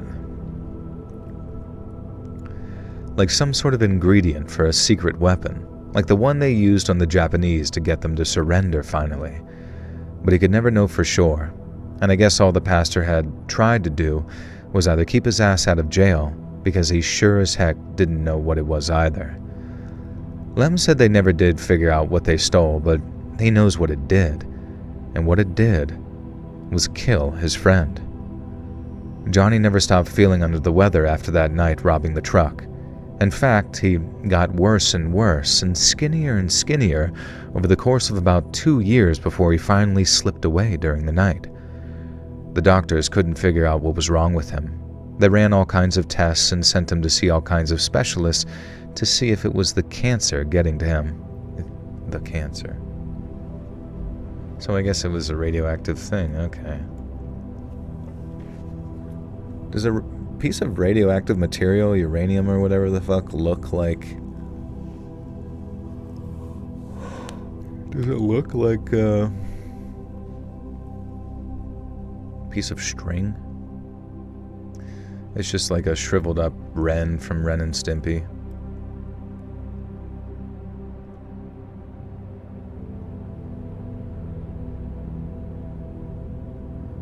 Justin, you're actually the hippie. Send you the link to the channel through email. Alright, let's take a peek real quick. Who is this? Oh, crap.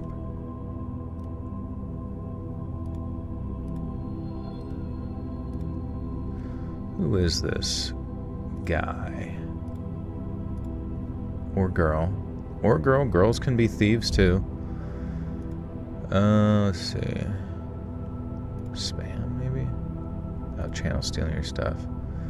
Best wishes from Germany. Thank you. Dead Whisper. Oh my god, they actually got 120 views on 4 hours of chilling true stories to hear in the dark. You fucker! They put the thumbnail backwards, which is funny. Like, no one's gonna notice. I mean, I don't really know what to... How do you... Do I report it?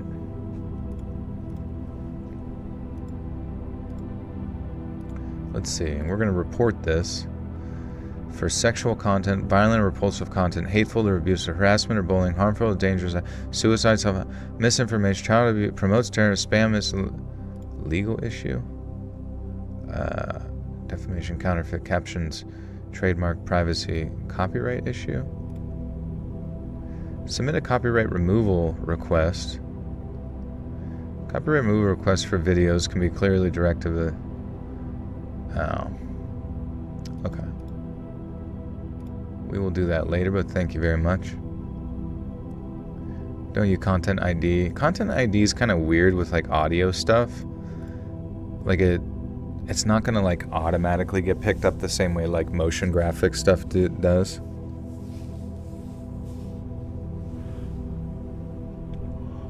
If that makes sense.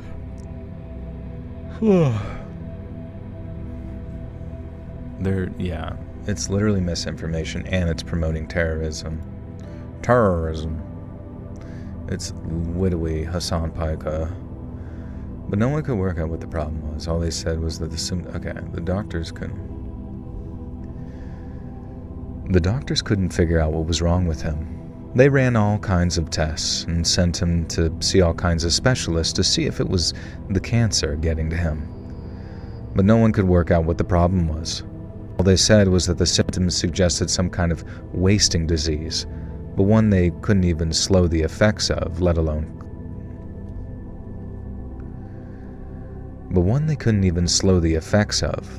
cure. Lem said the whole motorcycle... Jesus Christ, dude, I have not made it through a sentence without fucking up. Lem said the whole motorcycle club showed up to see Johnny off, but that 2 funerals took place that day, Johnny's and the club's.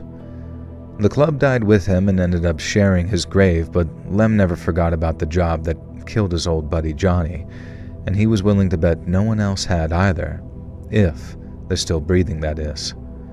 And you know something? Johnny's is a story I don't think I'll be forgetting anytime soon either, because it's one that deals with a subject I hear addressed often, a story of a flawed man, but one whose heart was always in the right place. Yeah, the right place of shooting 3 people in cold blood.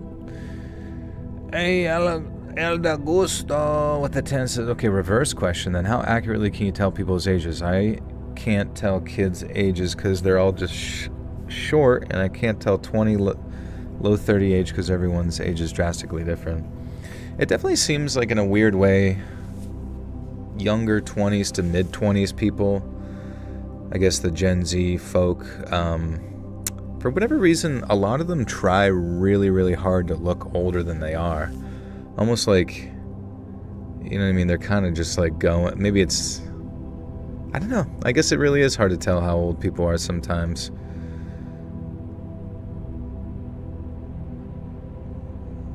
Yeah, it can be difficult. I have no idea, honestly. I saw the Supergirl flop. Joy, I feel bad for Millie Big Cock because her movie came out during the worst time during the World Cup in Toy Story 5. You know, let's blame Toy Story 5. I think next time she does an interview, instead of saying fuck the fans, maybe they can say fuck Toy Story. Motherfucker. You can often tell someone's general age by just talking to them briefly. That's true too, yeah. 13 to 21 look the same. What the fuck are you talking about? Yeah, sorry, I thought she was 21. Color is drained from the young adults and the actual young by now. I don't know. I mean, I guess it really just depends on the person. Some people really age quick. Some people just have that youthful boy-like charm forever. Alright, that was story 1. It was about, I think, nuclear waste.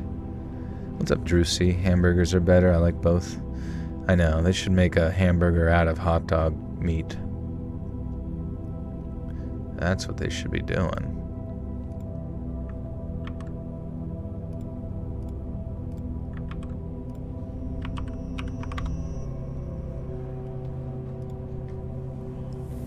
No one knows my age. The number isn't available anymore. Justin is my age. Don't let him deceive you. We're both 420-year-old vampires, but we look 36. As a 26-year-old, I still get ID checked by people younger than me. Shake my head. I mean, honestly, it's kind of a good feeling to still get ID'd. does not happen to me anymore. Well, maybe now that I've trimmed the fur a bit. Squishmallow Dragon with the Big 10 says, Joel and Chad, it was a pleasure to meet y'all, but I must lurk now. I look forward to seeing you all again. I may drop in the chat here and there to comment. I'll be listening still. Thank you, Squishmallow. God bless you. Thank you so much for the support. And hopefully we'll see you in the next stream, which should be this Sunday. Thank you. Open a place called Dog Burgers. Welcome to Dog Burgers. 50 hot dogs, 50 burgers. We mixed them together. We made dog burgers. Actually, just packing the burgers for last night at work. It's 5:30 in the morning here in Germany. That's cool. How's life in Germany? I sadly saw that they had lost in the World Pup. The World Puppy Bowl. Wouldn't that just be bologna? A burger from hot dog meat? Is that what bologna is? Damn, bologna doesn't sound that good. I mean, legally, many stores have to ID if you appear under age 30 or 40.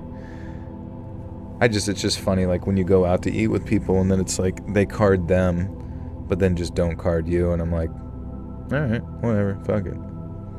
Jordan made a pack as kids, and ever since then, we just never really got old for some reason. Yeah. We've just been kind of like go-tents and trunks. I got ID'd on my 37th birthday. That's awesome. That's fucking awesome. Alright. So my name's Brace, and I work in the safety department of a mining company here in West Virginia. That means I talk to a lot of veteran miners and union guys, and if there's one thing that they like to do, it's tell stories from their times in the trenches. And this is from McDowell County, way down south near where the Virginias meet Kentucky. McDowell was basically built on coal, and back in the day, it was one of the top producers in the entire country. Right now, the county's population is around 17,000.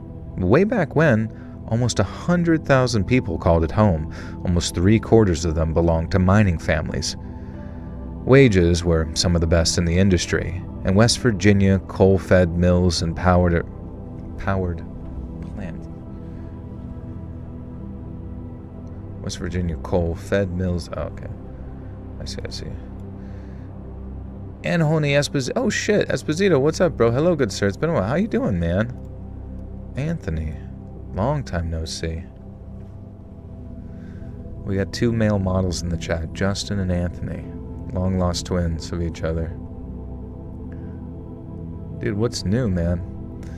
I'm also 26. I have a huge beard since I was 17 and never gotten ID'd out of the mandatory register rules.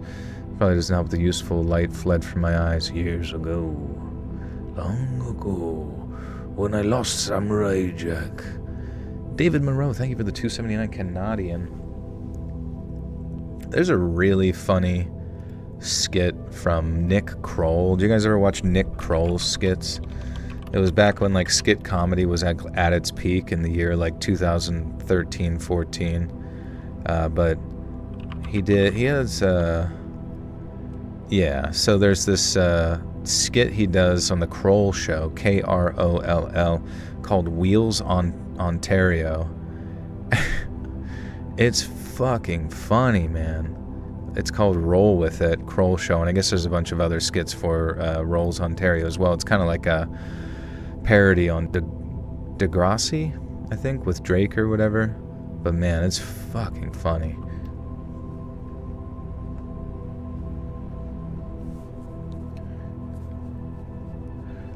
If they card only one person, it's likely just because they're half-assed trying to look like they care. I do that sometimes to one person and don't feel like hassling too. Yeah, right. I mean, unless you get yelled at by your boss to be like, if you ID one person, you gotta ID everyone. They might give the other person a sip. They might have a silly straw that reaches across the table and sucks it dry. Degreasy. Wages were some of the best in the industry, and West Virginia coal fed mills and powered plants all over the nation. Whole towns became dependent on the mines to put food on their tables, but that meant as the government started shifting away from coal and towards things like nuclear and renewables, it hit Appalachia coal miners hard. People either moved out or found work in other industries, but some families, including mine, have deep deep roots in the mines of McDowell County and weren't so quick to up and leave. And that's how so many stories accumulated, I guess, being passed down from one generation to another, and out of all the ones I've heard, this one probably makes the best campfire tale in terms of the sheer chill factor. So one day, I'm visiting Ekman on something fairly routine when this old foreman asked if I'd heard about the guy who tried to blow up mine number 44 back in the 70s. It turns out I had heard the story before, or at least a version of it, about a guy who got his dick trapped in a tunnel. Anthony Esposito with the 5 says, I'm good, almost died last year. I was in and out of the hospital and had my last procedure done today. I'm healthy now. Just need to gain weight back. Fuck, man, what the fuck happened? Are you allowed to talk about it?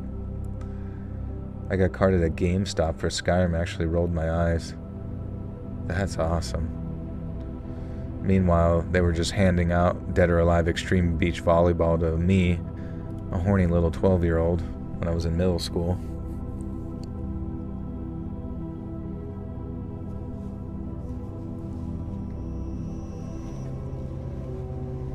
Why are you muted? I don't think you're muted. I think you're good. Did you say something that needed reading? Oh, okay. Oh.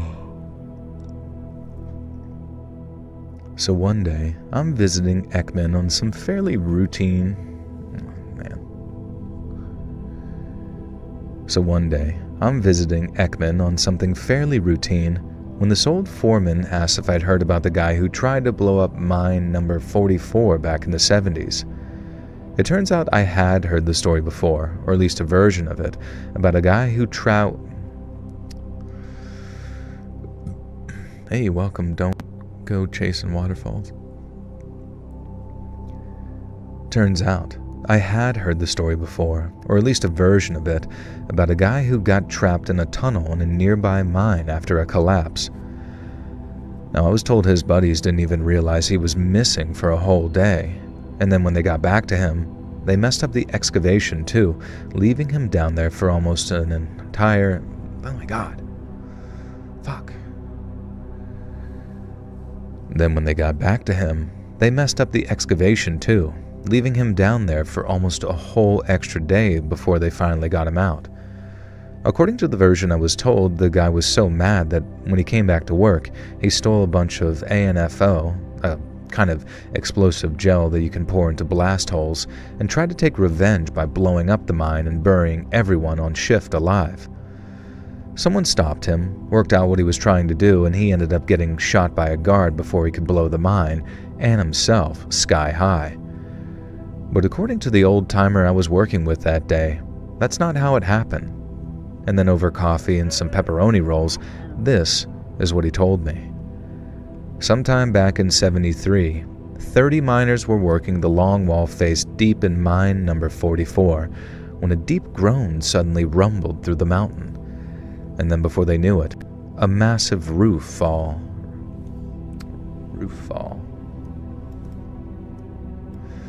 Anthony Esposito with the 5 says, I'm just lucky as all. JK, multiple organs were failing, lost 40 pounds, I'm good now. Okay, now I listen and stopped interrupting. No, you're not interrupting. That's crazy. I'm very sorry to hear about organ failure. I wonder where that would have stemmed from. Sometimes, if you get too dehydrated, you can go through rhabdomyolysis, and then your organs can kind of fail from your kidneys having a bunch of issues. So if you had some issues with your kidneys, maybe that's where it all stemmed from. I'm sorry to hear that either way.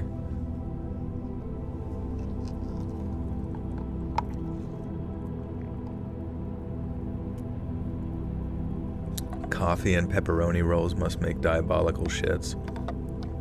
That's a good point. That is a disgusting mixture of shit to be having a conversation over. Imagine if that's what the fucking British had instead of like tea and crumpets. Have yourself some coffee, some dark black Colombian coffee and a pepperoni roll from the Italians. Lovely folk they are. A bit tan for my taste. Then before they knew it, A massive roof fall of slate and rock completely sealed the main entry, trapping them behind a wall of debris. A rescue operation started immediately, and for the next 30 hours or so, the men rigged Bratis cloth. So if I move to Japan, will you actually visit me?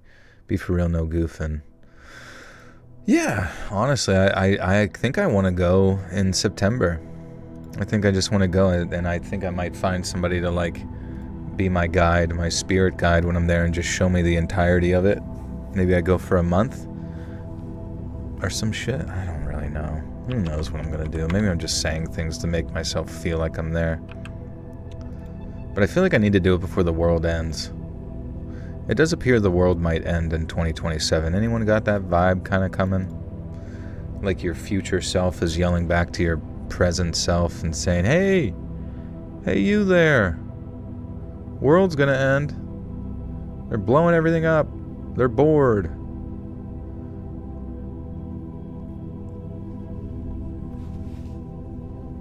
And yeah, if I don't go and then I look back on my life, I'm like, what the fuck was I doing? I had so many opportunities to just do shit.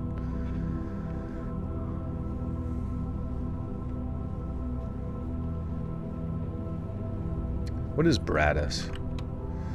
Bratis is a partition or curtain used in underground mining to direct fresh air and ventilate blind or hazardous areas. Interesting. That's cool, I guess.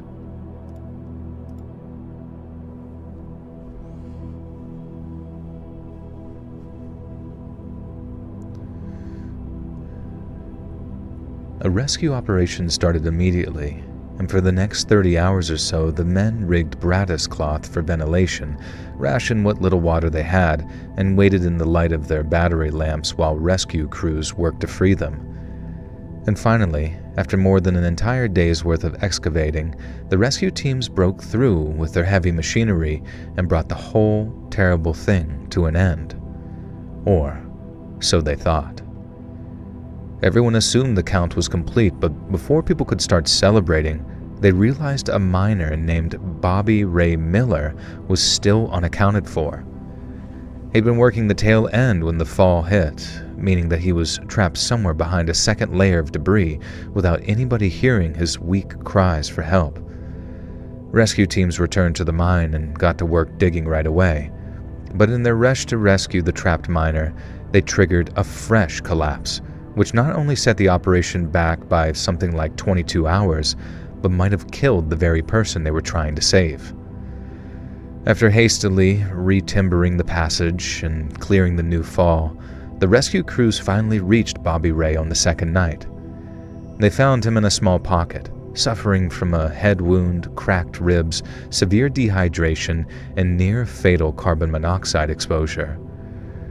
After hauling him onto a stretcher, they carried him into the moonlight outside.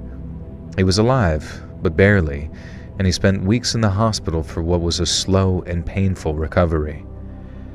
At first, he drifted in and out of consciousness as the doctors monitored.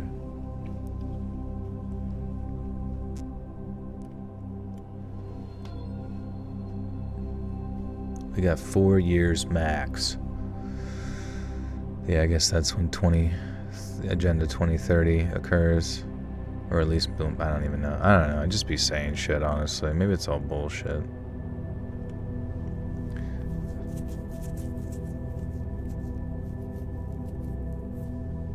You want a little silly stat I heard the other day?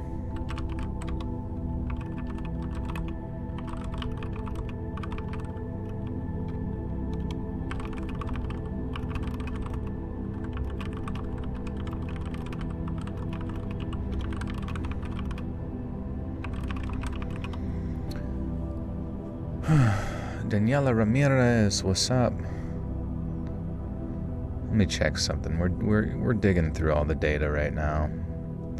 Are the Appalachian and Appalachian pronunciation regional thing? I live in Appalachian Trail Town. I only ever heard the Chin version in online videos. Well, it's everyone bitches at me, bro. I always say Appalachia, like Appalachian. I always say Appalachian. The Appalachian Mountains. But then everybody in the video was like, it's Appalachian. It's like, bro, have you literally ever been to like another country that speaks English? Tomato, for fuck's sake. And the Appalachian mountains literally stretch from all the way down like below Georgia into fucking Canada. Like, people are gonna say things a little bit differently. Okay, so checking the comparable annual figures and definitions behind them. If you mean, okay, so I asked the question, is it true that there are more heat deaths in the UK and Europe than there are gun deaths in America? And so for the year 2024, a major study estimated 62,775 heat-related deaths across 32 European countries during June to September. The CDC recorded 44,447 firearm deaths in the United States that year, including suicides, homicides, accidents, legal intervention deaths, and undetermined cases. So Europe's estimated summer heat toll was roughly 18,300 higher, about 1.4 times the U.S. firearm death. I don't know, I just find that interesting. It's like no fucking AC, all that shit.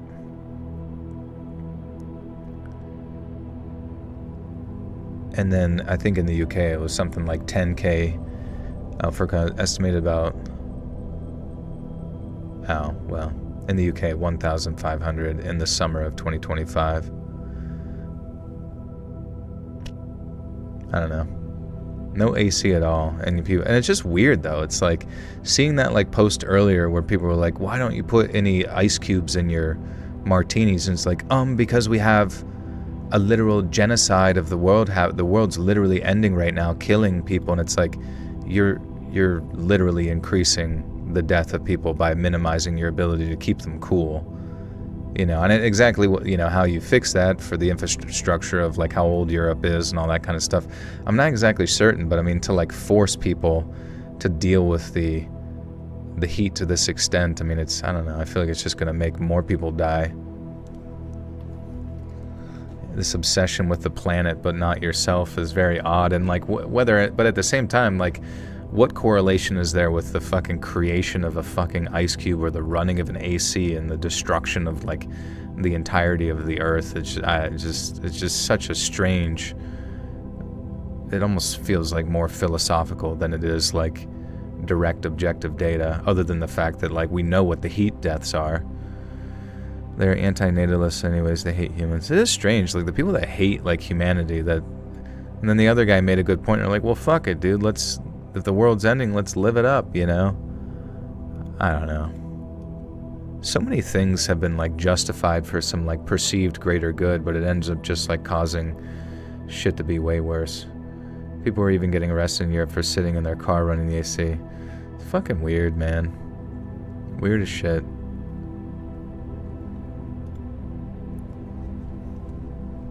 I feel like Europe has taken like a fucking beating.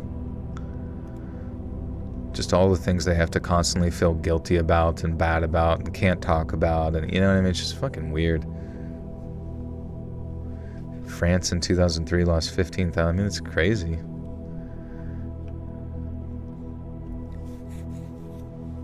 What's up, Tea Time? How you doing? At first, he drifted in and out of consciousness as the doctors monitored him closely for black lung complications. Super El Nino. At first, he drifted in and out of consciousness as the doctors monitored him closely for black lung complications and possible brain swelling. And then when he was strong enough to be discharged, that's when the physical therapy started. Bobby Ray had to learn to walk all over again, and then he spent about a month at home regaining all of his strength. But even after his recovery was deemed to be complete, simple tasks left him exhausted and his memory stayed patchy. The company's policy was that whenever a miner was injured on the job, there was always an open invitation to return to employment. But the reason the company was so generous was because few took them up on the offer. Spend 3 days trapped down in the dark where, with each passing second, you can feel yourself slowly fixing to die, and you're not so keen to jump right back down there. And men refused to return to work after going through way less than Bobby Ray did. Some believe their luck had just sort of run out and it was time to move on. And so you can imagine everyone's surprise when Bobby Ray suddenly announced that he was returning to work with immediate effect. It wasn't just his return that surprised people either, because the man who'd only just been on death's door wasn't just back at work, he was now volunteering for extra shifts. His fellow miners were happy for him at first, and admired his go-get-em attitude, but it wasn't long before their happiness and admiration turned to unease, because the Bobby Ray who showed back up to work was different. The old Bobby had been a talker, and quick with a joke too, but when he came back, he was uncharacteristically cautious and quiet, to the point that he'd hesitate when it came to tasks that he'd once handled with ease. Bobby had to relearn what all was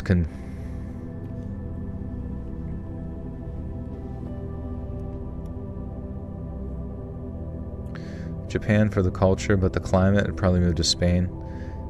Isn't it just dependent on what area of Japan you're at, though? Isn't it just sort of your typical 4 seasons? They should just let Bobby Ray work remote. Yeah, it's true. Let him work from home, and he just plays Minecraft at home.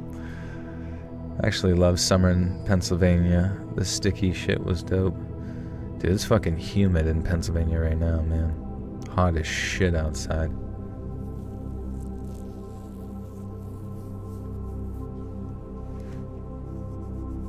You mowed in 104 today. I kept my AC tip-top. Yeah, bro. I mean, the feeling of coming out of that into... Because, like, there was an early part of summer, like, going from, like, May to June where my AC was busted. Dude, I literally couldn't sleep. I have no idea how people in Europe could be... I mean, what is, like... Let's see. Temperatures in Europe right now... Southern Eastern Europe, 81, 80, I mean, it's, yeah. London, 66, Paris, 72, Berlin, I mean, definitely in, like, Spain and shit, I don't know. I guess it's not the worst ever, compared to fucking here. It's gonna be 100 degrees in Pennsylvania, God, I love it. That is kind of insane. Let me look at the weather, actually, for the remainder of the week, because it is, like, a crazy heat advisory, like you can literally die out there, which is exciting. Some new excitement in life. Oops. God damn it. I cannot fucking type. Holy shit. El Gusto with the 5. Okay, one more question. Do you have any Amish stories? I've been listening to Amish podcasts and they have a famous murder. Really? No, I don't have any current Amish stories that I'm aware of, but I will definitely take a peek-see. Take a poopsie.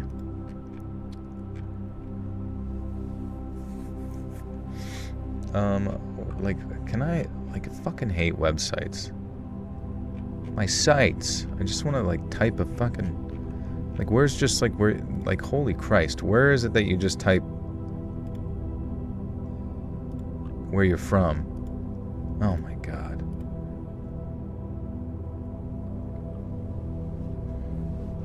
Okay, take a look-see here. Temperature? What? Like, what? Like, do you ever wonder why, like, the most simplest shit, like a fucking weather website, for whatever reason, just decides, like, hey guys, we need a massive UI overhaul.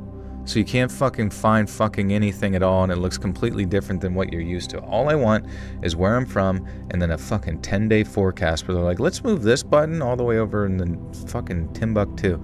Okay, holy shit, and balls. Here we are. Wow. Pretty hot. That's crazy. 94, 96, 95, 92.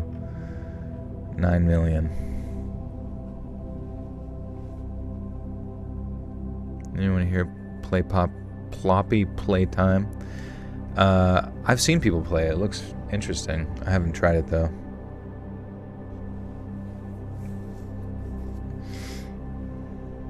The one thing I fucking hate that the iPhone still does after all this time is there's so much shit that you need to do in, like, the top portion of your, phone. So the fact that, like, notifications still come from the top. So you pretty consistently, while doing something, accidentally click on like somebody's message or a notification and immediately teleports you over there whenever you otherwise don't want to respond to it. It's just like, it's just so fucking annoying. You think there would be like, is there a way to make the notifications come from the bottom or something? How does Pennsylvania have the same temperatures as NC? I guess it just depends on where the jet stream is hitting us or some shit. I'm sure there's all sorts of random. You know what? That's a great question. Let's ask AI. Why does PA have the same weather as North Carolina? Right, meow. Let's learn about the weather. Oh fuck, it's already midnight? Jesus Christ, I'm gonna wake up tomorrow. Fuck my freaking buttocks. I missed the QuickTime event on my phone. Alright, because a big heat ridge, a heat dome, is parked over much of the eastern United States, not just the south.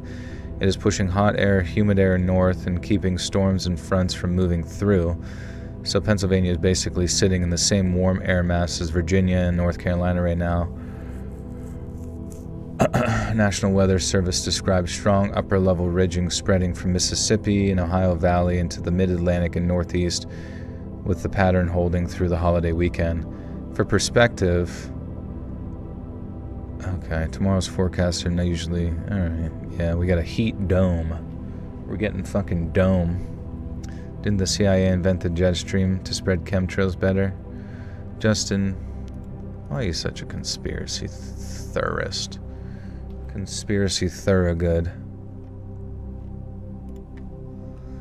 Conspiracy Theodore.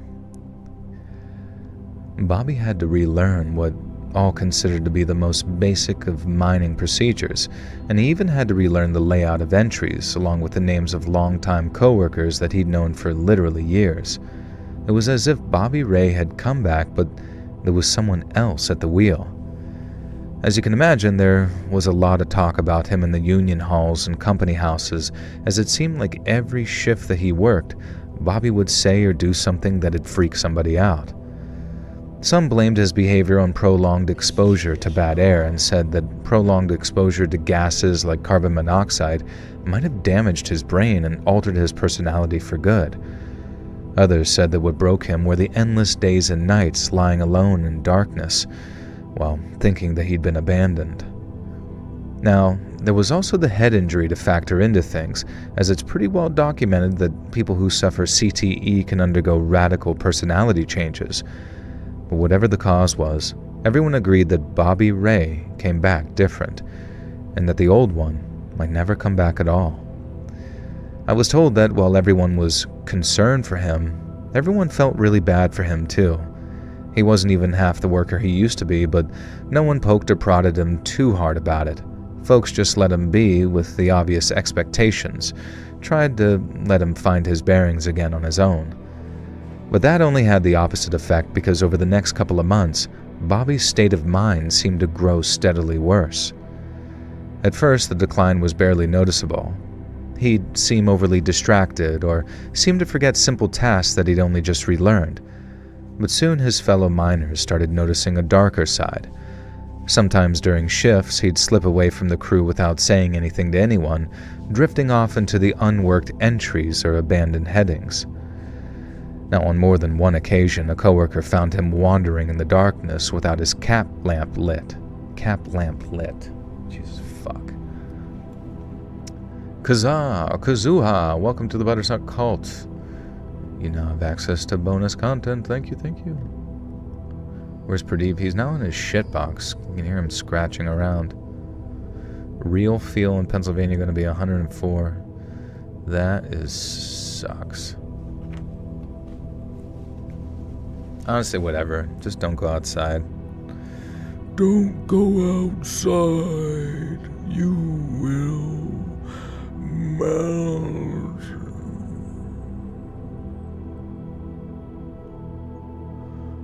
Bobby tweaking. He twerking on it. He bouncing on it.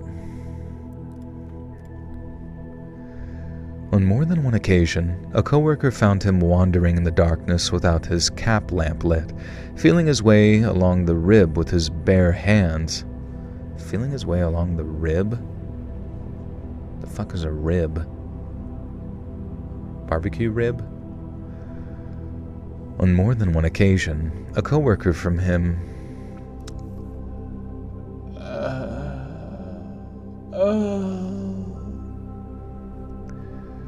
On more than one occasion, a coworker found him wandering in the darkness without his cap lamp lit, feeling his way along the rib with his bare hands while whispering to the walls.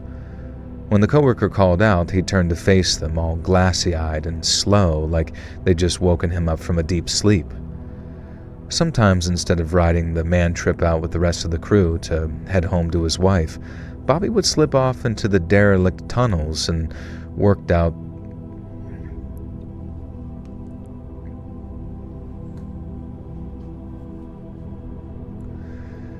Sometimes, instead of riding the man trip out with the rest of the crew to head home to his wife, Bobby would slip off into the derelict tunnels and work out of random areas, places that had been sealed off for years earlier, and he'd just sort of sleep there. One morning, a foreman found him curled up on a pile of old timber and rock dust in a forgotten crosscut, fast asleep as if he'd spent the entire night down there. No blankets, no food, just the cold and the dark for company. When shaken awake, Bobby seemed confused as to where he was and started to panic. But the foreman said that as his senses returned to him, he calmed to the point of silence and then just wandered back topside to get ready for his shift. A few months in, Bobby Ray's decline had the whole crew on edge, but no one expected it to end the way it did. No one. One afternoon in late 1973, John Joe Crow, who had been well aware of his old friend's strange turn, heard him muttering that he was going to get something before the next cut. It was common for miners to pull fresh oil or new bits between jobs, and they did so from the requisition tent that stood topside, but they tended to only do this towards the start or the end of a break. Bobby Ray, on the other hand, was right in the middle of doing something, and it didn't look like he needed new oil or new bits. John Joe didn't go chasing him down either, not at first anyway. He just let his concerns stew till it forced him to check.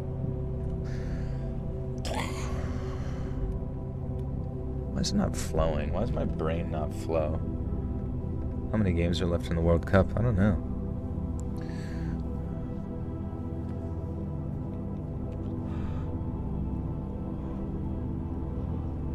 Oh, man. Watching old people walk around is so sad. Just the idea that one day,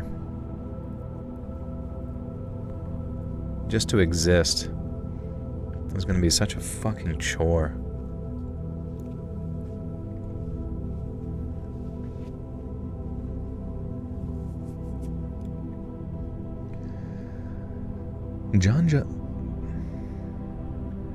John Joe didn't go chasing him down, not at first anyway.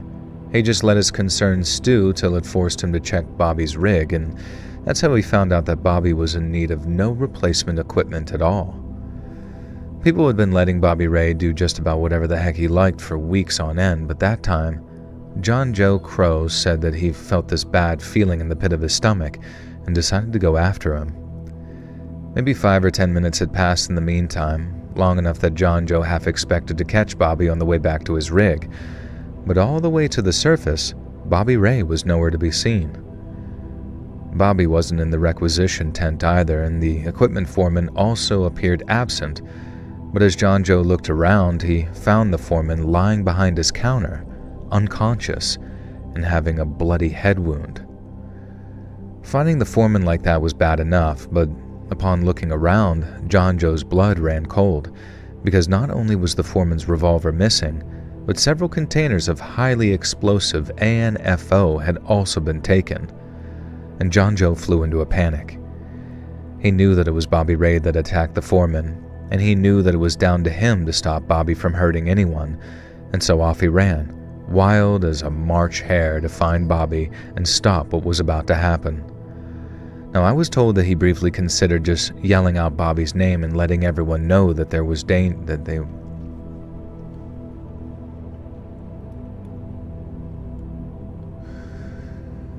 Whoa. I wonder what old folk homes will be like in the 2070s, 2080s. I assume will be human batteries and VR goggles like Futurama. Oh, that's smart, yeah. What new technology do you think will be out 10 years from now? I mean, I guess probably the stupid fucking Neuralink bullshit, right? Probably, right? They want to connect everyone to things because they're like, we have to keep up with AI. AI is getting so smart that the only way to keep up with it is to integrate yourself with it, man with machine. But it's like, you're just basically making yourself more susceptible to being influenced by external frequencies, and then they can also just make you have a seizure if you ever say anything fucking bad about Donald Trump Jr. Am I right, guys? Yeah, I don't think I would want to live long enough to be in a nursing home. What's up, T. Lee? Yeah, just Black Mirror shit. What, we can't exist to be old? One might get a new friend at a death's door, so they say. True, true.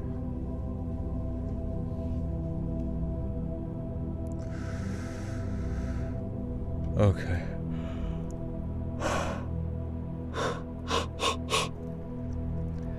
I was told he briefly considered just yelling out Bobby's name and letting everyone know they were in danger. But he also figured that if he did, Bobby might just start shooting people. Bobby needed to think everything was just peachy. So when John Joe caught up with him, it'd be him throwing the ambush and not the other way around.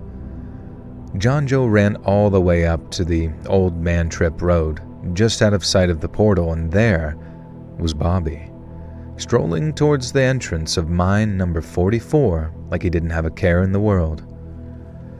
John Joe caught up with him quick, and as he did, he spotted the pistol gripped poke. Dude, why am I so fucking bad at reading? I just cannot find a flow at all. Love your podcast, use it every night. Thanks. You're welcome, T. Lee. Good to see you.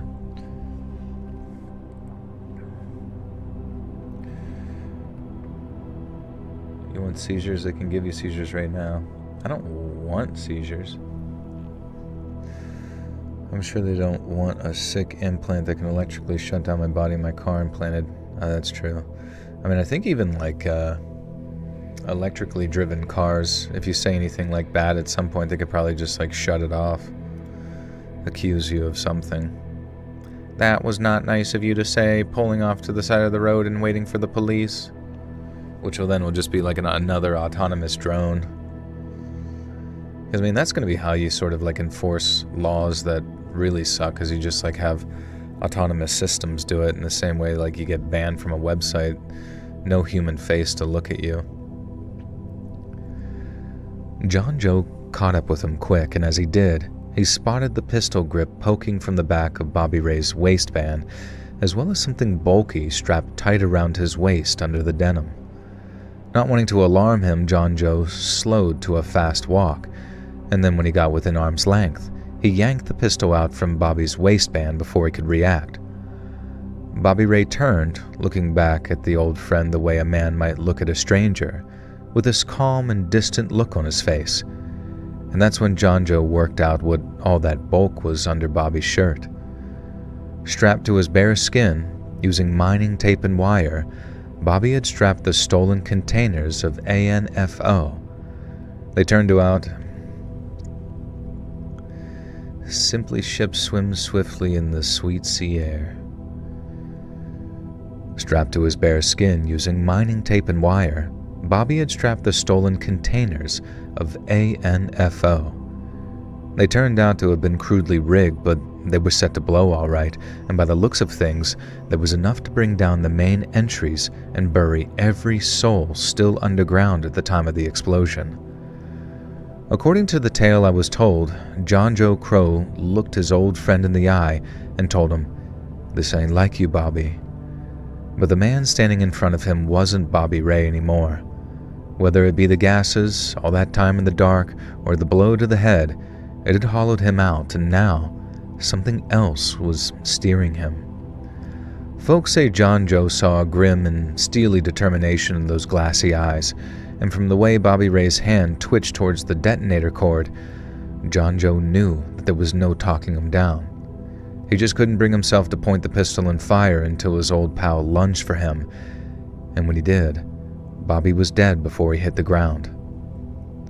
John Joe never went underground again after that.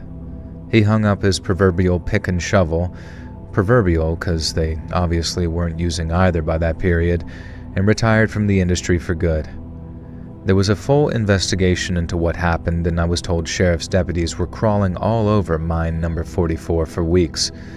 But since Bobby Ray's body was found with all that explosive strapped to it, it was pretty much an open and shut case, whereby John Joe was cleared of all wrongdoing. But it went further than that too. Every miner was on shift. You guys do D&D on Friday? Who does D&D on Friday?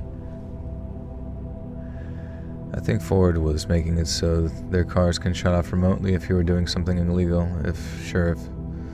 I mean, I don't know if you remember, there was like some reporter who like basically reported that a general had talked bad about Obama, like talking to like privates or whatever. This is back in like 2012. And then that reporter's car had like sped up and crashed itself, supposedly. Like they can take over your car remotely and then just make you crash. I forget who that reporter was. Whichever car company made seat seating a monthly subscription. Seat heating. Oh yeah, it's fucking insane. A few years ago marked the start of the downfall for me. Well, you're about to see that pretty heavily, right? With, I mean, I guess you're seeing that with Grand Theft Auto. One of the first games that just basically no physical disc to go along with it. And then, yeah, everything on PlayStation is going to be no physical disc, which is very strange because wasn't PlayStation the one making fun of Xbox back in the day for doing that? They're like, this is how you trade a game on the PlayStation 3 or whatever. And then you were just like handed it to a friend and it was an epic own on Sony's part. And now they're the ones doing the exact same thing later. Who knows, maybe Microsoft will be like, we're not doing it.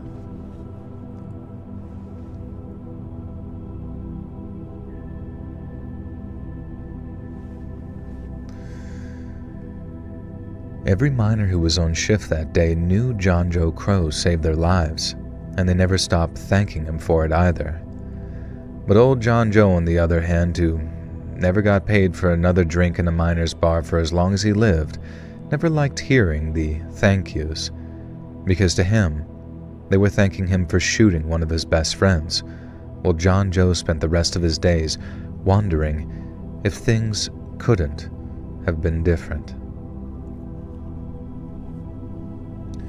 John Joe, jibbity job, joba jay.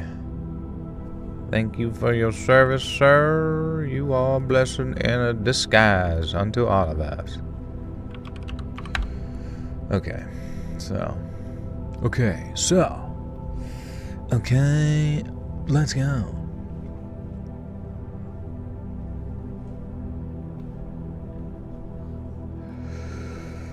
We're getting old, my friends. 10 years from now, kids are going to be shocked at the games with discs.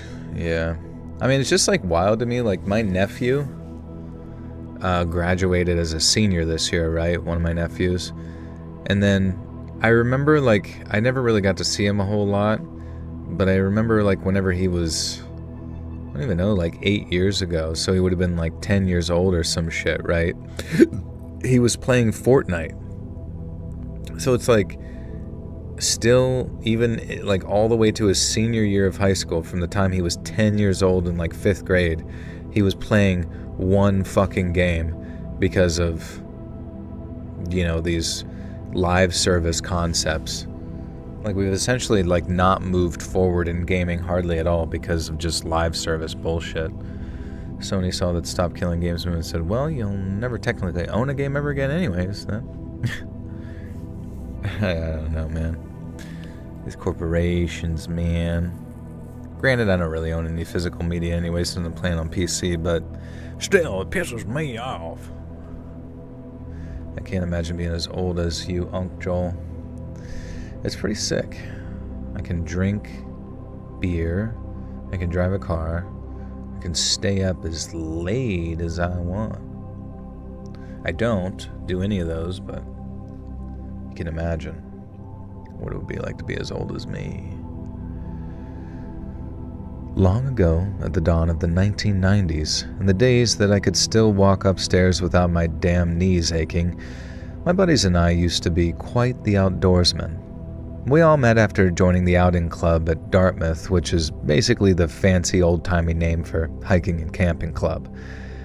And then after graduation, when one of us went back to school down at West Virginia University, the Appalachian Trail called out to us.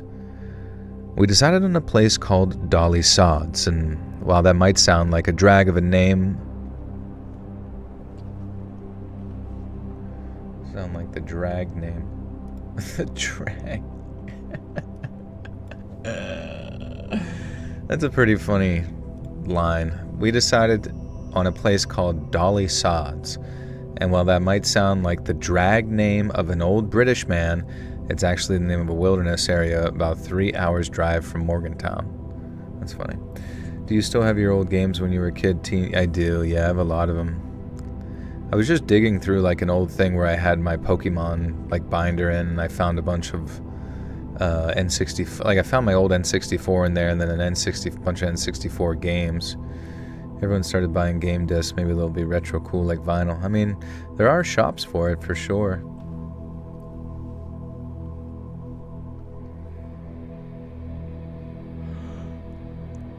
Wasn't Ubisoft so it's always said you don't own the games they make? Yeah, I mean, it is kind of stupid. And I also saw like, yeah, okay, so the movie Obsession. If you went on like Amazon right now, you could rent it for $20 or purchase it for $20. But then it also, like, Amazon said at any moment you don't really own it and they could take it off their services, right? So all the owning it really does is makes it so you can access it after like 3 days instead of the renting period. But what you can do is go on Amazon, buy the physical or wherever, and like buy the physical Blu-ray disc or the UHD or whatever it is, 4K, peeny weeny, and then it will literally give you a digital code which then allows you to access it from the streaming sites anyways. I know, renting for $20 is fucking insane. It literally just wants you to buy the other one. Like it's $5 more. I don't know, it's bonkers, but yeah, it's almost better to just get the physical media on Blu-ray and then you can just get the digital code anyways, watch on there. Hi everyone, I was on a mission to collect every PS4 game I could on hard copy. Got 300, then I got a divorce and I sell all of them before. What the fuck? Why did you have to sell all of them? Dude, what is up with like marriage and like, you know what's so weird? Like, does anyone ever like feel bad taking stuff from their spouse? Like, I get it, but it's like really weird to me. Does anyone ever have like any morals and just like not steal half of their spouse's shit?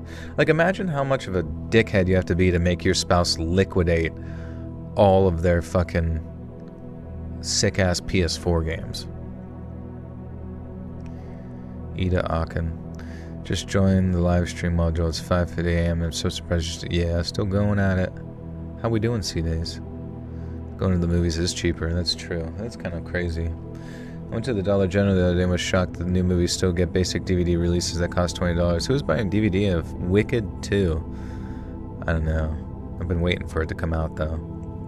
The positive thing about buying a disc, because you can watch it whenever and have no ads. True. And get like behind the scenes shit too if you get the special edition stuff, which I'm glad they still exist. You said it, Joel. After a divorce, you lose half your money and properties. That's why you should sign a contract like Dak Prescott when you get married. What is Dak? Let's see this. What is Dak Prescott's prenup?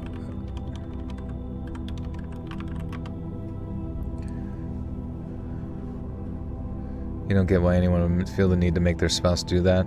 I don't know. I mean, like, I've seen a lot of, like, nasty divorces, right? And honestly, I guess you just, like, hate the other person so much that you just want all of their money.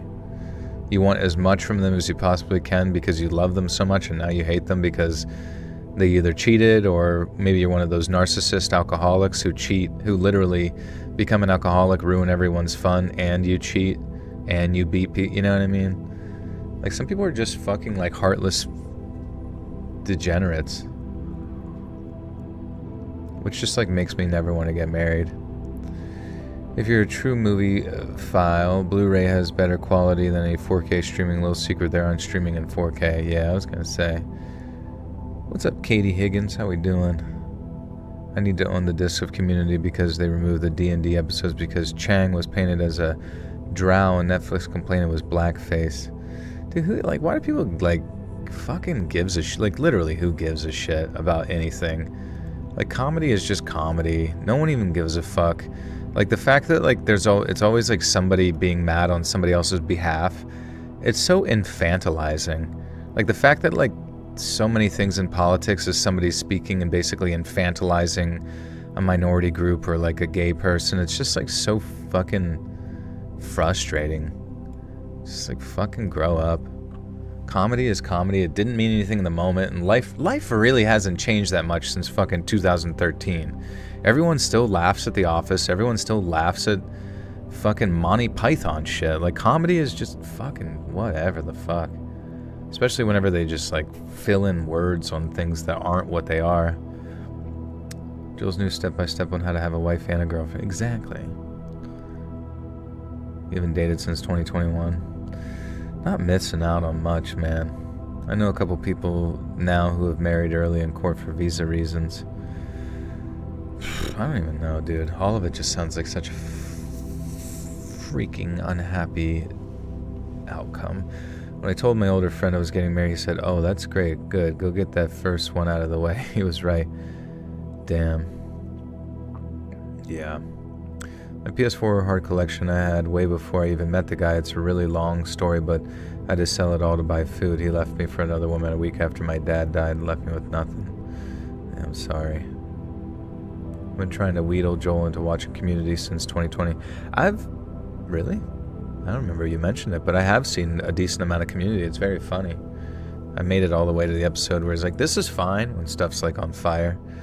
Comedy peaked in the 1930s with Looney Tunes and the Three Stooges, let's be honest. Honestly, it's kind of true. Like, all the sound effects and the whoop, whoop, whoop, whoop, like, there's really nothing better than, like, physical, silly comedy like that. Hey, what's up, dude? First live, welcome. We're just rambling. We decided on a place called Dolly Sods, and while that might sound like the drag name of an old British man, it's actually the name of a wilderness area about 3 hours drive from Morgantown. We figured that we'd start at the Bear Rocks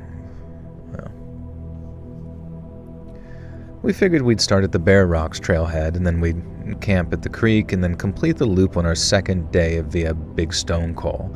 It'd give us plenty of leeway to check places at our leisure, and that while it'd be a challenge, it'd still be enjoyable and not just a pure grind. But what none of us realized when we went off on that day was that none of us would be making it to the campsite that evening. So on that first day, we were walking along the trail after being on the move all day when I started falling behind because nature was calling. I told the guys to keep going and that I'd catch up to them in no time, and then I ducked off into the bushes to do my thing. Now, this wasn't a quick stop either. It was very much a pants-down situation, and I don't know about you guys, but it always takes me a minute or two out in the woods because I have a very irrational fear of a bobcat jumping up my butt and running off with my spleen, or maybe a spider crawling up my poop. Now, thankfully, I was able to take care of business before I saw him, but literally just as I'm finishing up, I see this dude walk out from behind a tree off in the distance. He was wearing a red bandana or something that was covering most of his face, and a long coat that looked way too heavy for how hot the weather was. But what put the fear of God into me was when I saw him dragging a limp human body into view behind him.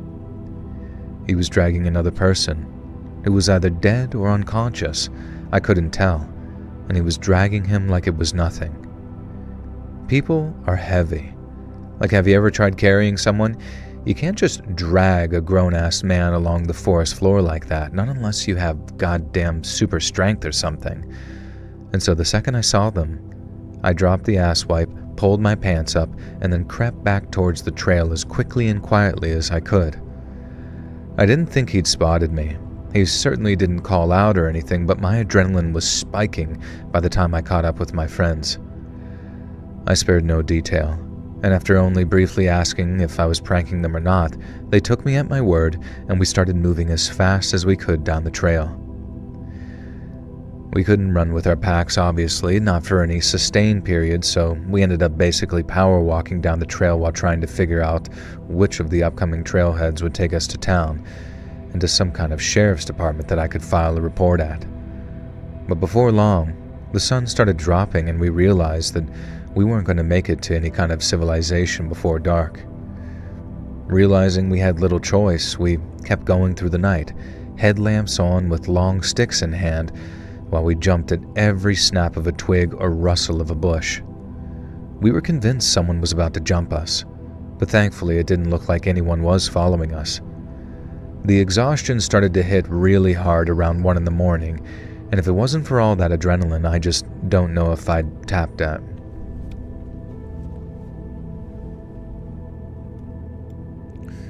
You ever watch Betty Boop? I have, yeah. I remember, going to the beach, and, I just remember there was, this weird... Do you guys remember this sort of era where, Looney Tunes and Betty Boop would just be, on merchandise everywhere? Just, amateur merchandise or, spray painted on the t-shirts.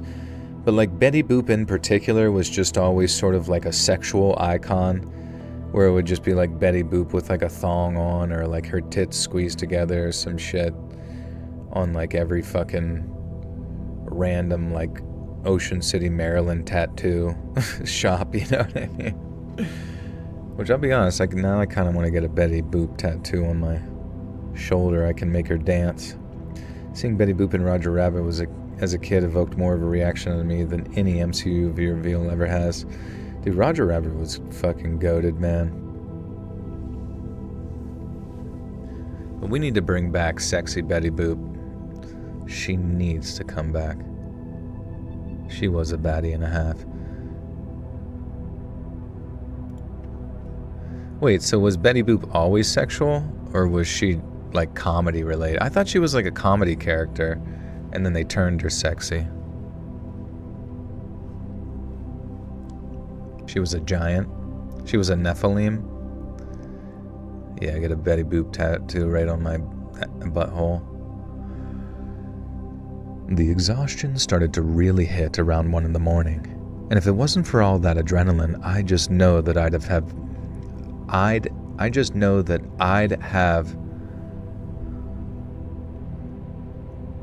tapped out around then. Oh yeah, Lola Bunny was... Fuck, man. I need a tattoo of Betty Boop and Lola Bunny scissoring.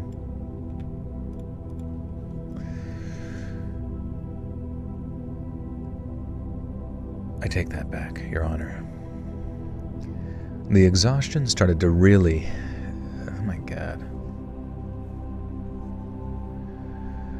The exhaustion started to hit really hard around 1 in the morning, and if it wasn't for all that adrenaline, I just know that I'd have tapped out around then. But just talking about what I saw or speculating on what it was, and suddenly I didn't feel so tired anymore. Finally, as the sky starts lightening up, I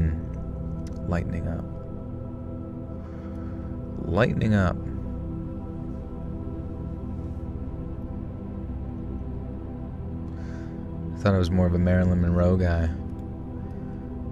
Marilyn was pretty cool. Didn't she date? She just would fuck JFK? Makes you wonder what she knew. What if you found out that Marilyn Monroe was just some sort of secret sex spy? You know what I'm saying? She was sent to just gather secrets for whatever the CIA or Israel was at that time. I'm good, thanks, Joe. I've been listening to you since June of 2018. You've given me the strength through losing my sis in that year. My mom and may have blessed you. Thank you. You're welcome. I'm sorry about that. Did you see the woman who's going to play Betty Boop movie? No, I didn't even know that was a thing.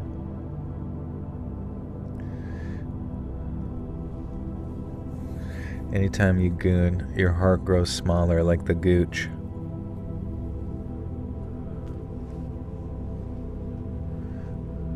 Joe DiMaggio. Wait, so she wasn't fucking JFK? I remember when there was a cartoon gangster shirts like SpongeBob. Dude, that's like a whole fucking vibe, bro.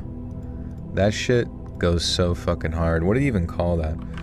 What do they call Looney Tunes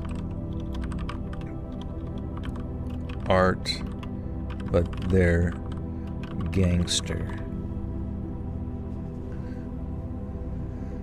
Gangster cartoon art, hip-hop tune art, artwork featuring Looney Tunes characters dressed in urban or mobster gear like fedoras, baggy clothes, and bandanas. Honestly, there's really nothing that goes harder than that shit. I need just like only shirts with Bugs and Daffy wearing fucking low-ride and pants with a fucking boombox on their shoulders. Do you ever change the words to make it flow better, or just always read as is? Usually might have to change it once in a while if it's just annoying. Even at my lowest, I was still a family guy. With Peter dual-wielding golden AKs. Hell yeah. Oh yeah, dude. Let's see that. Peter Griffin with gangster outfit. Damn. That go kind of hard. I'm gonna keep it 150 with you.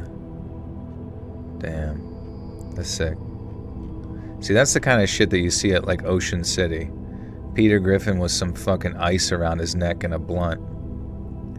Fuck yeah.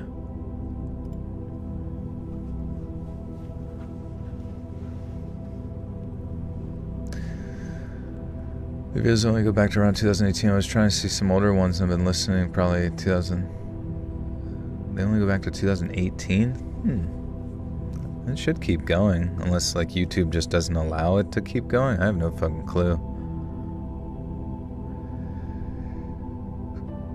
Finally, as the sky starts lightening up, we hit a trailhead that spits us out near the small town. We were dead on our feet, with legs like jelly, and we were covered in sweat and dirt, so we found a spot just off the trail to collapse for a quick breather before we made our way into the town. Now the sun was barely up, and the birds had just started chirping, and for a second there, it felt like maybe we overreacted, and that everything was going to be just fine. But then suddenly, my buddy Josh points back towards the trail and says, "You all see that, right?" And we all look over to where he's pointing, and there, we see this thin line running between the two trees. Some sort of tripwire. A no-joke tripwire right there. A no-joke? It was a tripwire. A no-joke tripwire right there where we were about to walk. And that's when the fear really kicked in. We didn't touch it or go near it. We just backed away slowly, convinced that someone had set it up for us, or people like us. We ditched the main path and started cutting through the woods with no real plan except putting distance between us and whatever was waiting for us if we triggered that trap. And that's when my friend notices someone moving parallel to us through the trees. Not close enough to make out details about him, like that red face cover, but he was definitely shadowing us. He'd stop when we stopped, shifted when we shifted, and it wasn't some random hiker either. There was no way. And then once we were all in agreement to run, I gave a signal, and we went running through the woods together as fast as we could. Luckily, we were way closer to town by that point, so it was only maybe 5 or 10 minutes of sprinting before we broke through the trees and spotted the trailhead. And then about after 20 minutes of power walking and looking over our shoulders, we walked into town, found the sheriff's office, and told a deputy about the entire story. From the body, to the tripwire, to the guy who seemed to be stalking us when we walked off the trail.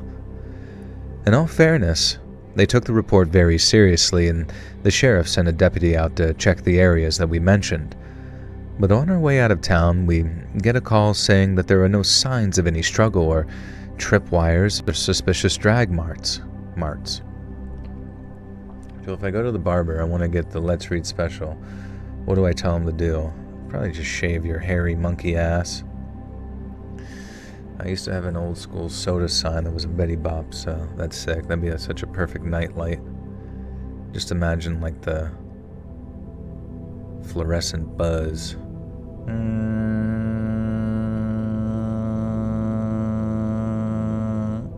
This is a rerun story. No, it's not. Hence why I'm reading it now.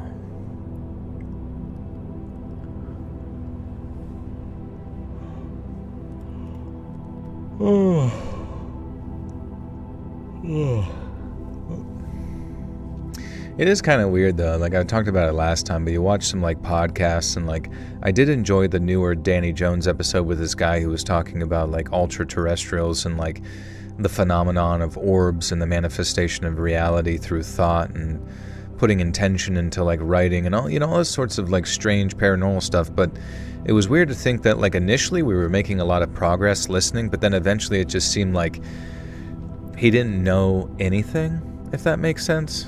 Like he just, like the host would ask him questions about, well, what do you think they did?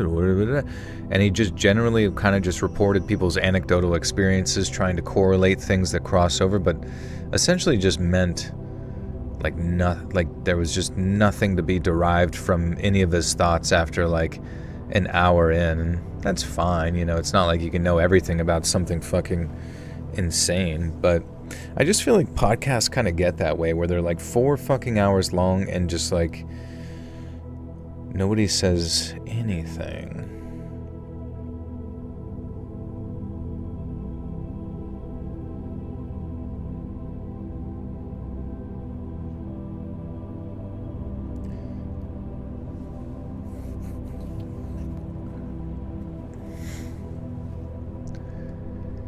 In all fairness, they took the report very seriously, and the sheriff sent a deputy out to check the areas that we mentioned.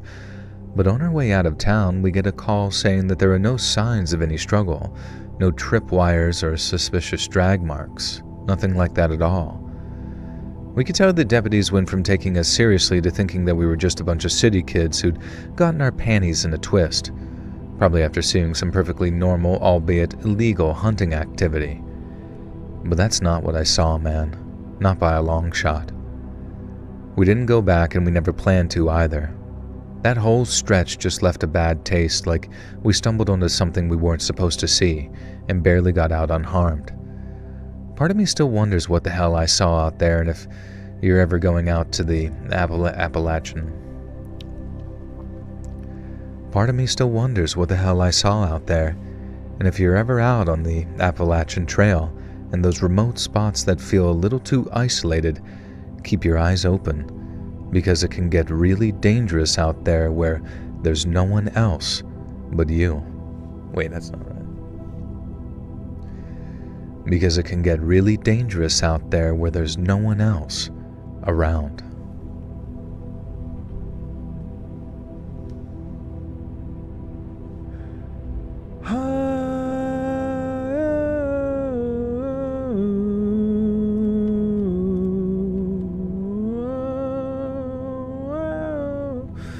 What are you guys arguing about? Cleopatra wasn't Egyptian? Guess what we got, guys? We got the internet. Let's look it up. What was Cleopatra's ethnicity?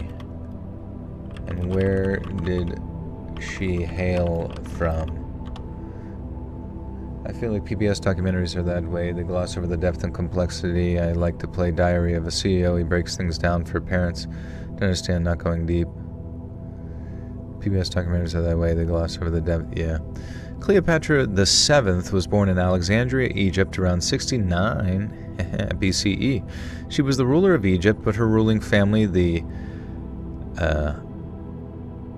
Ptolemaic dynasty, was descended from the Macedonian Greeks who took power in Egypt after Alexander the Great's conquest. Her family's first language was Greek, not Egyptian, so the clearest answer is Egyptian by birthplace, kingdom, and political identity, primarily Macedonian Greek by dynastic ancestry, Part of her maternal ancestry are not fully documented, so nobody can responsibly state her complete genetic background with certainty. Well, if we can assume she's Macedonian Greek, what do they look like? Macedonian Greek person? Okay, so they're kind of like tan, like a little bit tan. But primarily some type of Mediterranean types, I guess. Interesting. I don't know. It's all good. They look like Justin. Yeah, maybe. Justin's descended from Foxy Cleopatra. No, that. What if that's who actually ran Egypt? Foxy Cleopatra. Is Africa a made-up name? What do you even mean? I don't even know what that means. Is Africa a made-up name? I don't think so. I guess I don't really know the origins of the entirety. In the basic sense, yes, Africa is a human-made name like Europe, Asia, and America, the landmass, and the name did not originally refer to the whole continent. Romans used Africa for a region around Carthage and present-day Tunisia. After conquering it in 146 BCE, it likely meant that the land of the Afri, a name Romans used for local North African people. The deeper origin of Afri is debated. Proposed links include local Berber and Punic and Semitic words, but there is no universally settled answer. Over centuries, European mapmakers extended the old regional name to the entire continent, so claims that Africa's real original name was definitely Alkebulan are not established historical fact. Africa has always contained many societies, language, places, names, not a single... Okay. Foxy Cleopatra will return in Austin Powers 4. Oh wait, aren't they? I think they're working on an Austin Powers 4, which is pretty fucking amazing, and I hope it's awesome.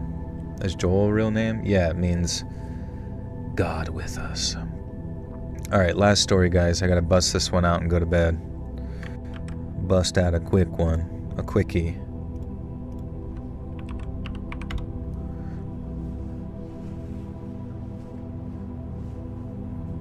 Yeah, Cleopatra, I don't even have to look it up, but I know for a fact Cleopatra was bisexual. So if that makes anyone feel better, there you go.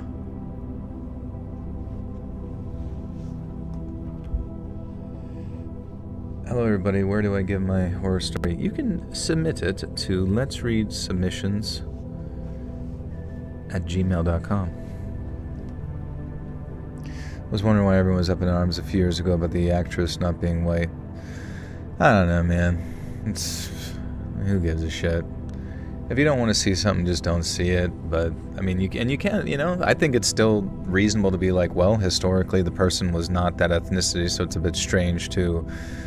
But, you know, I don't know. What do you really expect from Hollywood at this point to, like, stay true to anything historical? That's not gonna happen. It never happened. Back in the summer of 2015, my friend and I went camping in the 100-mile wilderness up in Maine.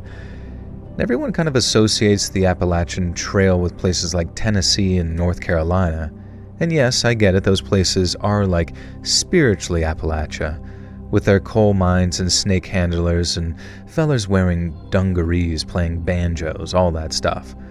But the trail actually starts way up north, and some of the wilder sections are actually up there and not down south. So that's where me and my friend headed that year, driving up from Boston to get away from it all. Obama. What's up, Sam Pie? That's the problem with the outrage culture. What is it? What's the problem? Enlighten us. One of the biggest mysteries about Cleopatra is why did Marilyn Monroe get three verses in their epic rap battle while Cleo only had 2? See, that's the part that cancel culture needs to come for.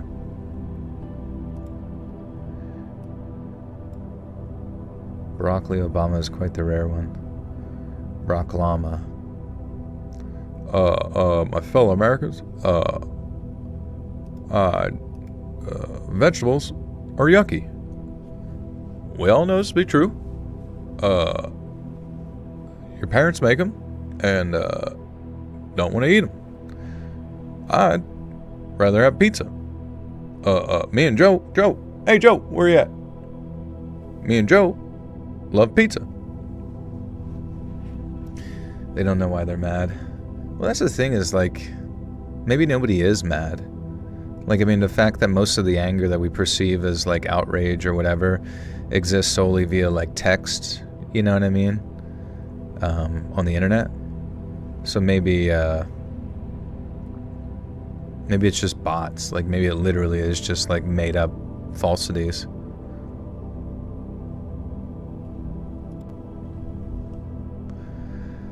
So that's where me and my buddy headed that year, driving up from Boston to get away from it all for a couple of days. We set up our tents near this little clearing by the stream, then the next morning I woke up early and stepped out for a smoke. It was still nice and cool out and quiet too, so after lighting up I just stood there, half awake and soaking it all in. But then I think I was only maybe 4 or 5 drags in when I heard something rustling behind me, real soft. I turned around slowly, stupidly slowly actually, considering what was about to happen. But when I looked, there was this guy sneaking up on me from maybe 10 feet away. But it wasn't just what he was doing which put me on edge. He looked messed up, and that's putting it lightly. I don't want to say that he looked inbred because, to be honest, I don't even really know what inbreds look like. But I wouldn't be surprised, because his face just looked wrong. His face seemed to be deformed with skin that looked pale and stretched. His forehead had a weird slope to it. He walked with a hunch, and his eyes not only had this unnatural darkness to them, but they were way too close together. His clothes looked new-ish, or at least he wasn't in rags, so someone was taking care of him in some capacity. But in his hand, and this is what scared me the most for reasons that'll become very obvious, was a hatchet. And it looked ancient, with a blade that was pitted and dull. But a hatchet is still a hatchet, you know what I mean? And at first I was sure that he was going to rush me, swing at me. And so I got this adrenaline dump thinking, this is it. Some backwoods psycho is about to chop me up right here by my own tent. But he didn't charge. He just kind of shuffled closer, holding the hatchet out like he wanted me to look at it. I didn't move. I just stared at him, trying not to freak out visibly as his face lit up into this weird sort of childlike way. Like all excited and innocent, but also creepy as hell because this guy looked like 40 at the very youngest. He was grinning this lopsided grin, holding it firmly but gently like it was his favorite toy. And all I could think to do was start talking to him very calm and low, saying, "Hey buddy, nice hatchet you got there. Where'd you get it?" I know, dumb thing to say. It was way more about my tone of voice and making clear that I was no threat to him at all. I kept my voice steady. I kept my hands where he could see them and made no sudden movements. And you know what? It kind of worked.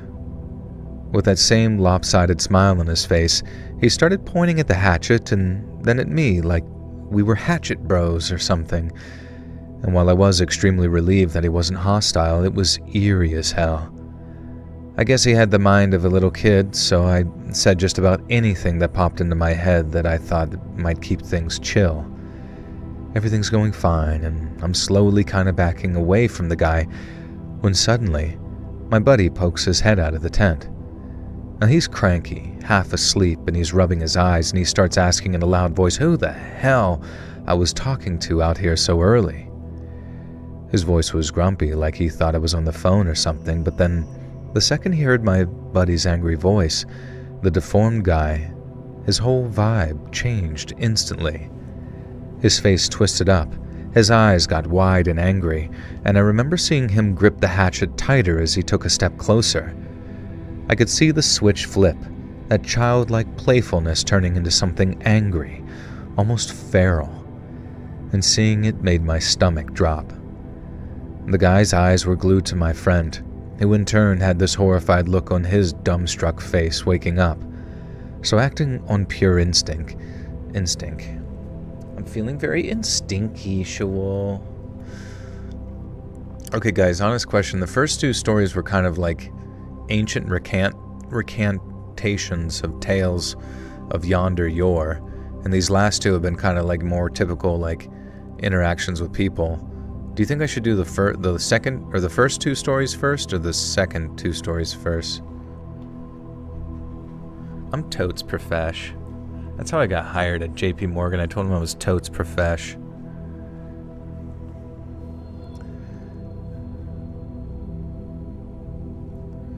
Welcome back, Lunchbox GMK.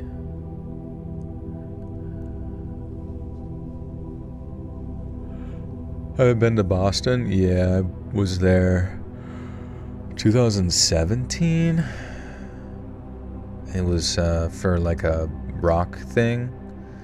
And I'll be honest with you, like people from Massachusetts and all that kind of stuff are like some of the coolest and funniest people I've ever interacted with.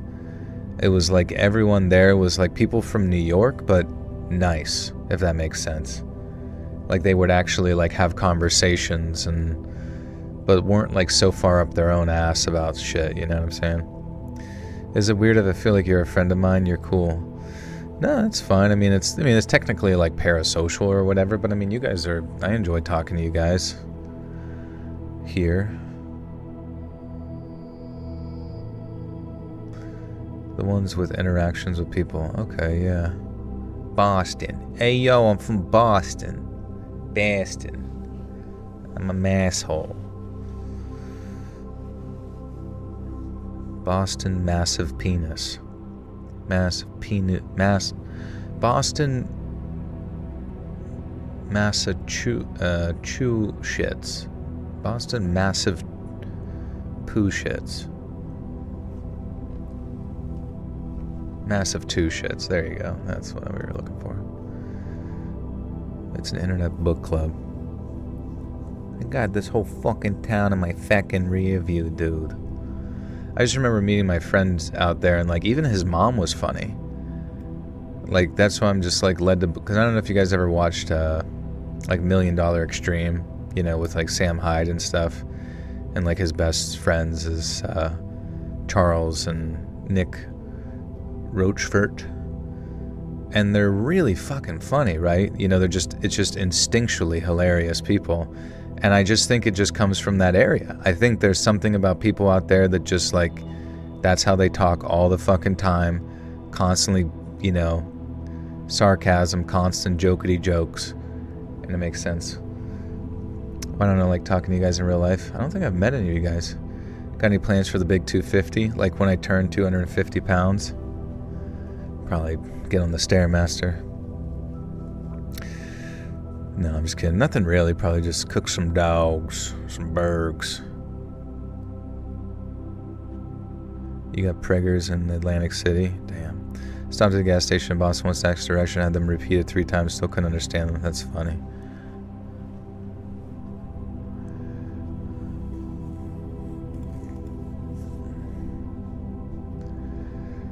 So acting on pure instinct, I stepped between them while saying, "Nah, buddy. Don't do it. Everything's just fine. You just startled us, is all." I tried to keep my words simple and soothing, repeating that everything was fine and that he was safe and we weren't enemies. This guy hesitated, looking back and forth between us, all agitated, while my friend, the smart guy that he is, knew to shut the hell up and let me handle it. And the tension was really thick. The kind that it feels that you cut. Do any of my real life friends join the live stream? One did earlier, but that was kind of funny.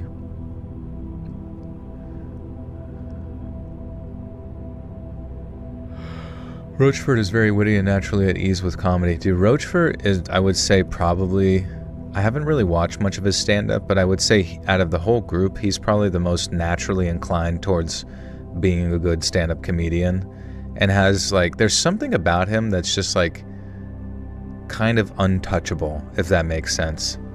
Like there's like the sort of modern, you know, outrage culture, the ones that get, the people that get upset about things, right? You know, the typical Twitterites and all that kind of stuff. But there's something so, like, I would say Nick Rochefort has, like, an aura that's, like, above even Norm Macdonald. Whereas, like, Norm Macdonald would, like, entertain, you know, those who don't quite understand his sarcasm, or, you know, almost attempt to make them feel comfortable, to like him or something like that, to, like, maintain trust. There's some, you know, I feel like Nick, you know, he does not give a fuck. He's just gonna hoot and say it, man. And I think, to me, that's much more admirable, I feel like, in the realm of comedy. The Obsession video had me laughing so hard. Which one? Nick Rochefort's scuffed real estate is funny and educational concern. I know, he's impressive, man. I mean, like, he's kind of built for sales. Like, he is, unless he learned all that personality in sales, like, he really is just built to, like, fucking rattle off whatever the fuck is in his mind in that moment and, like, earn the trust of the other person. What's up, Tarzan? Katie, welcome to the Buttersuck Cult. You now have access to bonus content. Hey, no, I wouldn't go as far as to say he's above Norm, though. That's hard to sell. No, I know. I just feel bad because I think Norm had some hope for humanity if you would listen to him talk and stuff. It's like when he had to deal with, like, you know, woke culture, outrage culture, all the people that get upset about jokes, especially in the peak of, like, 2015 till 2020 or so, you could tell, like, he really wanted to understand the people that he was speaking to and then maintain their friendship in some way or something, almost like he didn't want to, like, put them down. But sometimes you just kind of have to understand that people are just stupid. They're just too dumb to, like, reason with the ones that want to be angry about things, and eventually the only thing you can really do is just kind of, like, pick on them, you know, kind of just, like, poke and prod and troll them until they go insane and realize that they're dumb and silly, and then they implode upon themselves because they take reality just far too seriously in themselves as well. Daniel Tosh, me and my Sad used to watch Tosh together. I haven't seen Tosh in a long time. He was hilarious. I just haven't seen him in the modern era, you know, because a lot of comedians over the past decade have changed quite a bit to appeal to the modern audiences quite a bit, and I wasn't sure if Tosh was one of them. The tension was thick, real thick, the kind it feels like when you can cut it with a knife, and how all it's going to take is one wrong move and everything's going to hell in a handbasket. The guy muttered some garbled sounds, almost like he was trying to talk but couldn't get the words right.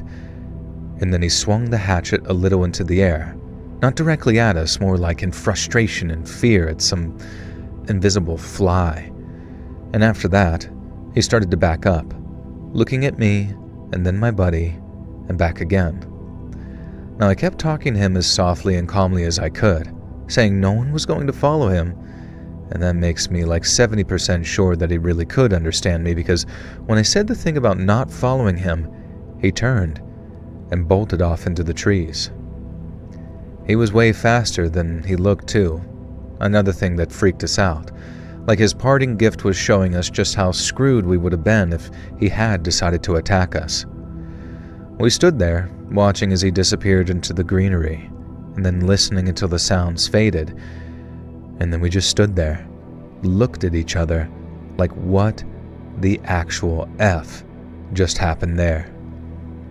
I felt like I was in a dream, but we packed up pretty quickly after that, skipping our breakfast and calling time on the whole trip. Talking about it later, my buddy said that he thought that I was losing it when he first came out, but seeing that guy up close, it scared the living crap out of him. We never did figure out where he came from, maybe some isolated family way back in the hills, but regardless, that morning struck with us.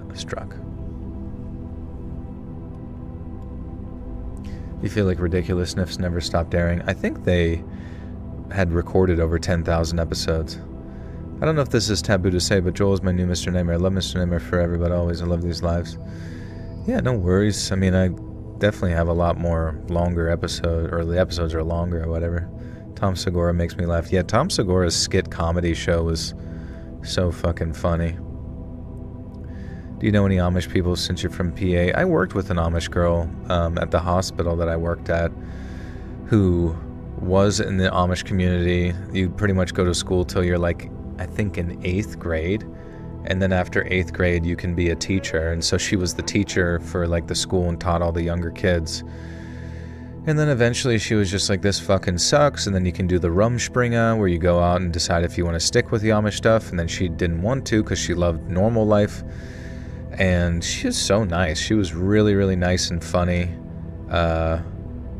And yeah, she's like, my dad doesn't want to talk to me anymore, but my mom will secretly meet with me for like coffee once in a while just to catch up and stuff, which was nice to hear, you know, a kind of pleasant story from the Amish. Squishmallow Dragon, make us a story about chat. Make us a story. Make us some tea. I thought you had to go to bed or something. The Amish were always at the hospital you worked at. Yeah, they always pack like their entire families in the one hospital room, and it's like just... as soon as I walk in, I have like a fucking mask on, and I'm like just spraying Febreze everywhere. I'm like, oh, Jesus Christ. Smells like somebody was fucking walking in manure.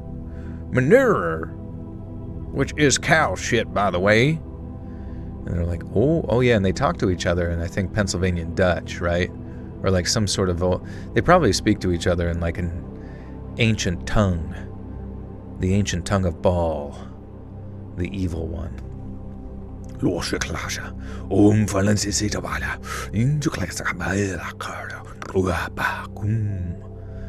That's actually a direct quote from an Amish woman. But regardless, that morning stuck with us. We kind of laughed about it these days, mostly in a nervous way while calling him Hatchet Man, but yeah, that was one camping trip I'll never forget, and a reminder that while we like to think of this country as entirely civilized, there's still people out there who choose a wilder kind of living. Oh, guys, I'm thinking of moving to India and dying of diarrhea. What do you think about that? For the rest of my... What about that, you know? The famous YouTuber who moved to India died of diarrhea, and that was his legacy. Pooping so much out of his ass that he passed away. Alright, let's read this outro. Did you hear about that kid who was killed, his dad, over his Nintendo Switch? That happened in my small PA Appalachian Trail town and only a few houses away from me. I mean, it makes sense. Like, don't fucking mess with my Nintendo Switch, bro. I'm playing fucking Animal Crossing. If you mess with my Super Mario Galaxy Remastered Edition, you can kiss your sorry ass goodbye, Pops. Later. Bye-bye.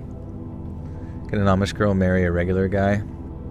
The hell's that supposed to mean? Regular guy. Look at this racist in the chat. You mean like an alien gray? I think they can only marry alien grays. Or reptilians. Okay. What the hell? Outro.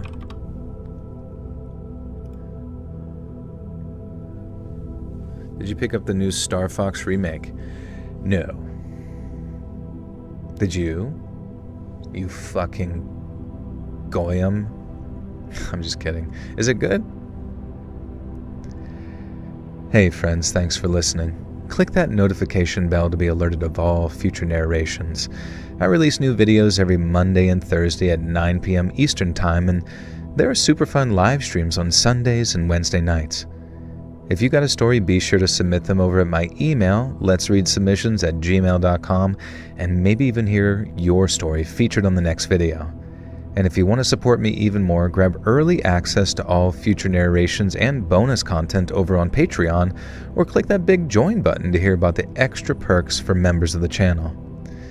And check out the Let's Read podcast, where you can hear all of these stories in big compilations, located anywhere you listen to podcasts. I also have a true crime channel called Saturn Soul, and all the links are down below in the description. Thanks so much, friends, and remember, I'm excited for the Ocarina of Time remake. Shorter stream today? No, it's 3 hours, 3.5 hours, and I gotta go to bed, bro. I gotta be up. Oh, I gotta be up. Fuck. Okay.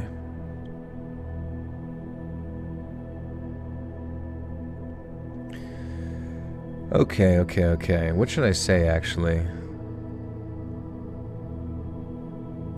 Don't forget to pick a bouquet of whoopsie daisies. That's pretty good, Timmy Two-Turn. Thank you. Thanks so much, friends. And remember, every woman can be a Supergirl. And that's my promo. That's my sponsored ad for the new hit James Gunn movie, Supergirl. James Gunn has done a number on the DC Universe. Alright, guys. Love you, appreciate you. Thank you for hanging out. I'm going to get this up and edited over on Patreon. It's only $1 a month over there for early access. Also, heads up, there's a new true crime video linked down below. It's called Saturn Soul, the channel, if you would like to listen to it. As well as if you got gifted a membership tonight or became a member, be sure to check out the bonus content either here or over on Patreon. It's the $5 tier. I also lowered the price for memberships from $5 to $4. This economy, am I right? Basically, I'm like the guy. We try to keep the Costco hot dog at $1 or whatever it is. Anyways, love you guys. Appreciate you. Go follow my Instagram at letsread.official to be kept up to date when I go live, in case the YouTube notifications don't let you know over here. But do hit that bell. This video will be up at the anticipated time of 9 p.m. EST every Monday and Thursday. Thank you guys for hanging out. Thanks for being awesome, open-minded. Be nice to each other, but also protect yourself. Don't be a fucking pushover. All right, later.